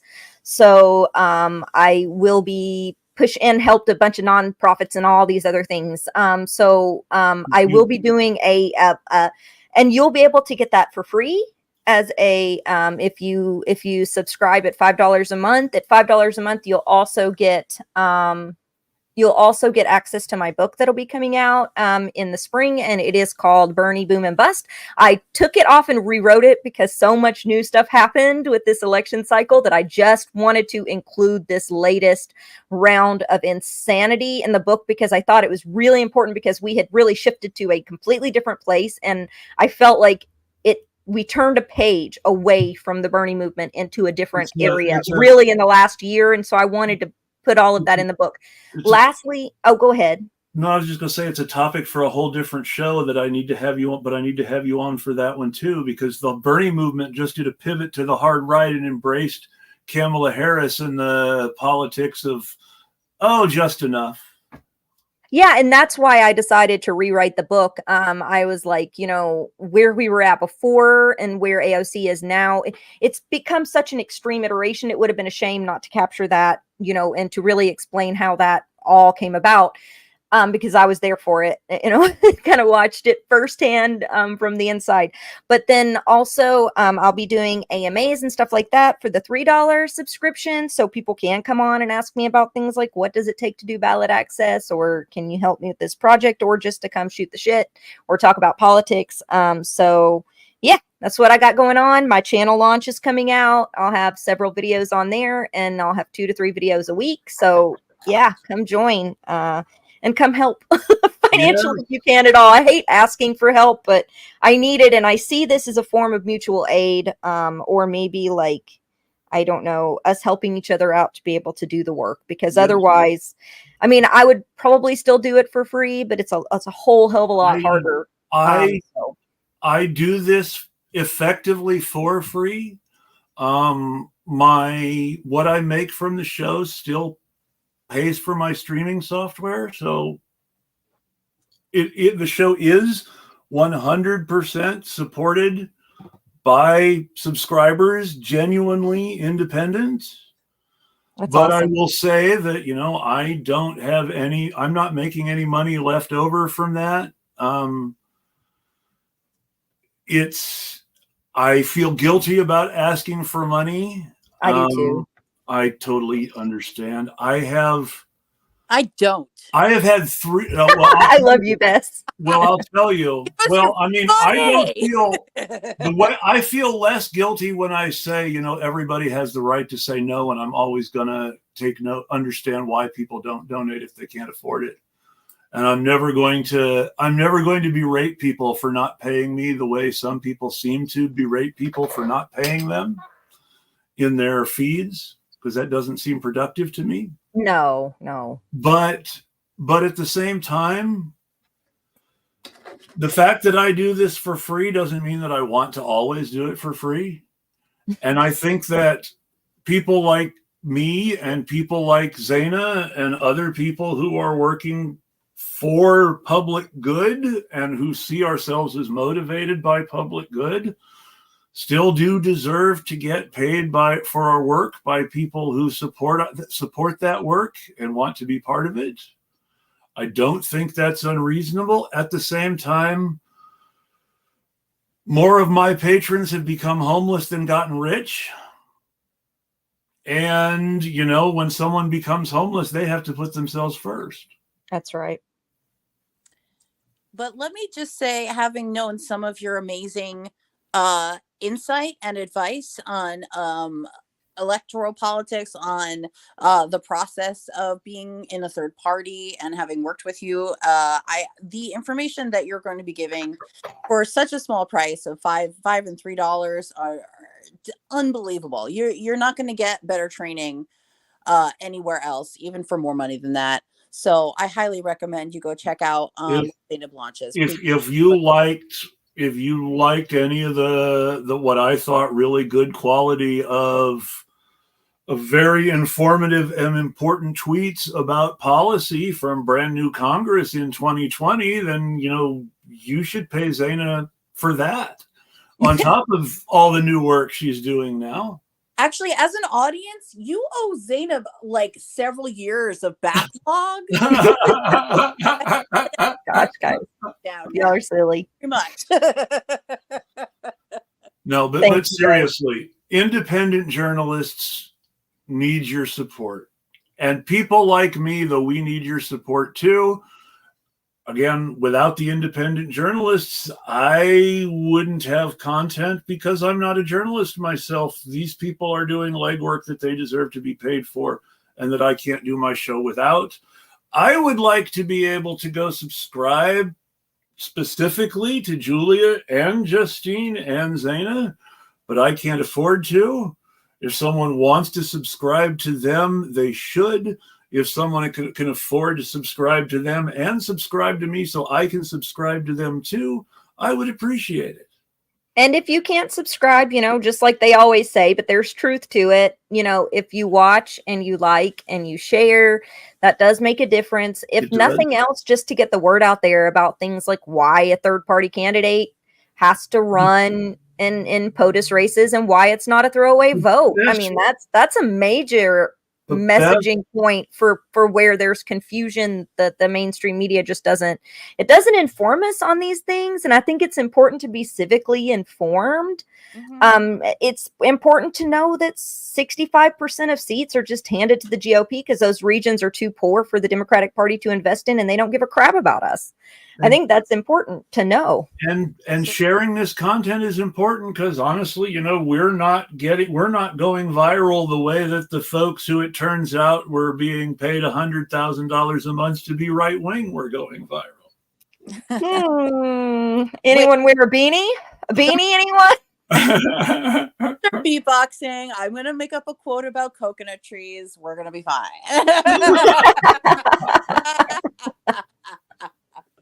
I love your girl boss energy, brat energy, Bess. Oh man, if I had known that I mean, I guess people called me a brat when I was a kid, but I thought, they were just being a dick. But they're probably right. It's cool. Well, and you see, and let's remember the first thing. Brat is a term given by adults to children who understand that some adults are full of shit, even though they're grown-ups. That's true. And that was me as a kid. And that's me now, which is why I don't have a job. And I'm really done now. So I want to say that I want to thank Zeynab for joining me. I want to thank Bess for joining me. Thank you guys for having me. Thank you. I need to ask you more. I always worry about being too small and unimportant to take up your time, and I should ask you more. But because I really have a high regard for your work, but then I get intimidated because I have a high regard for your work. But thank you very much for coming on. Thank you, Bess. I'm so glad you invited me. Sorry for being late. My pleasure. You are one of my favorite people to talk to. I wish we spoke more. And Bess, I love you. I love you too. I hope we're still doing our interview. I'm sorry that I put it off a couple times. Yes, we'll do it early next week. It'll be awesome. You'll be one of my first guests on the show, so that's cool. Yay! When you were all the other people, I was like, "What about me, man?" You're gonna talk to me. We're gonna talk about the Green Party stuff and running and like organizing and places where they can improve, but also places where they're doing the work. Yeah, so that'll be a good discussion. Yes, they're working hard enough on ballot access that they theoretically could win enough electoral votes to win. And if so, in that sense, even if it's not a very big chance, if you're mathematically looking for a pragmatic vote that doesn't involve endorsing anything you hate, then the Green Party is the only possible pragmatic vote against genocide. You can vote against genocide and also not vote for Chase Oliver. Exactly. Because he's anti-genocide and he's anti-Zionist, but Chase has some things on his libertarian docket that is problematic. Let's just say that. And I do not 100% endorse anything, but anti-communism is usually a cover for something else. Well, he is a libertarian, so some really good platforms and some terrible ones, just like the libertarians always have, that are classic. I'm talking about he's a classic libertarian. Yes. He's not a Mises Caucus libertarian. I know. The Mises Caucus hate him. He's the guy who beat them. He's the guy who convinced a whole lot of people that they failed to take the party over, and hey, he deserves credit for that. Yeah, and he's not a Nazi. Exactly. Genuinely. I mean, but I do not agree with his economic platforms at all. But Chase Oliver's not a Nazi when the Mises Caucus are literal Nazis. But vote Green, please, not for Chase Oliver. And on that note, yes, do not vote Green. It's the only one that's going to be on the ballot, and they're going to be on the ballot in most states. So, yeah. Yes. And I say this despite the strong partiality that everybody knows I have in areas of COVID policy and foreign policy when it comes to Trotskyists and the Socialist Equality Party. They're not going to win. And they don't even have a theoretical chance of winning. Well, see, I say vote even if you don't think that a person has a theoretical chance of winning, depending on what your value set is, because the argument the Dems say is that then I will make it's going to be very difficult for Jill Stein to win, and that's true. I will make one change then, and I will say that if you really believe that the most important issue out there right now, more than anything else, is that people still mask because of COVID, and you don't like genocide, then then the SEP might be the right choice for you. If you really want to vote for people to mask and for a robust public health policy, I But will say that. SEC won't be on most ballots. They just keep won't. that in They mind. will So not be they're on only most on ballots. ballots in a handful of states, unfortunately. They are going to be on the ballot in Washington, which is a positive change. They were not in 2020. They will probably be on the ballot in Colorado again because they were in 2020. And if they could afford to pay in 2020, they can probably afford to pay now. And it looks like they're probably going to make it, if not on the ballot, at least on the approved write-in list in Michigan, where, hey, if you're anti-genocide and pro-masking, you have lots of alternatives. You have an alternative to Kamala Harris on both counts now. But yeah, they're not going to be on the ballot in most states. And if you're looking for something pragmatic or practical, then that's the Greens. Yep. And on that note, the girl. my wife is pounding on my door, and so I really do have to go. Everybody, please have a great weekend. We will tweet at you. Thanks so much. Bye.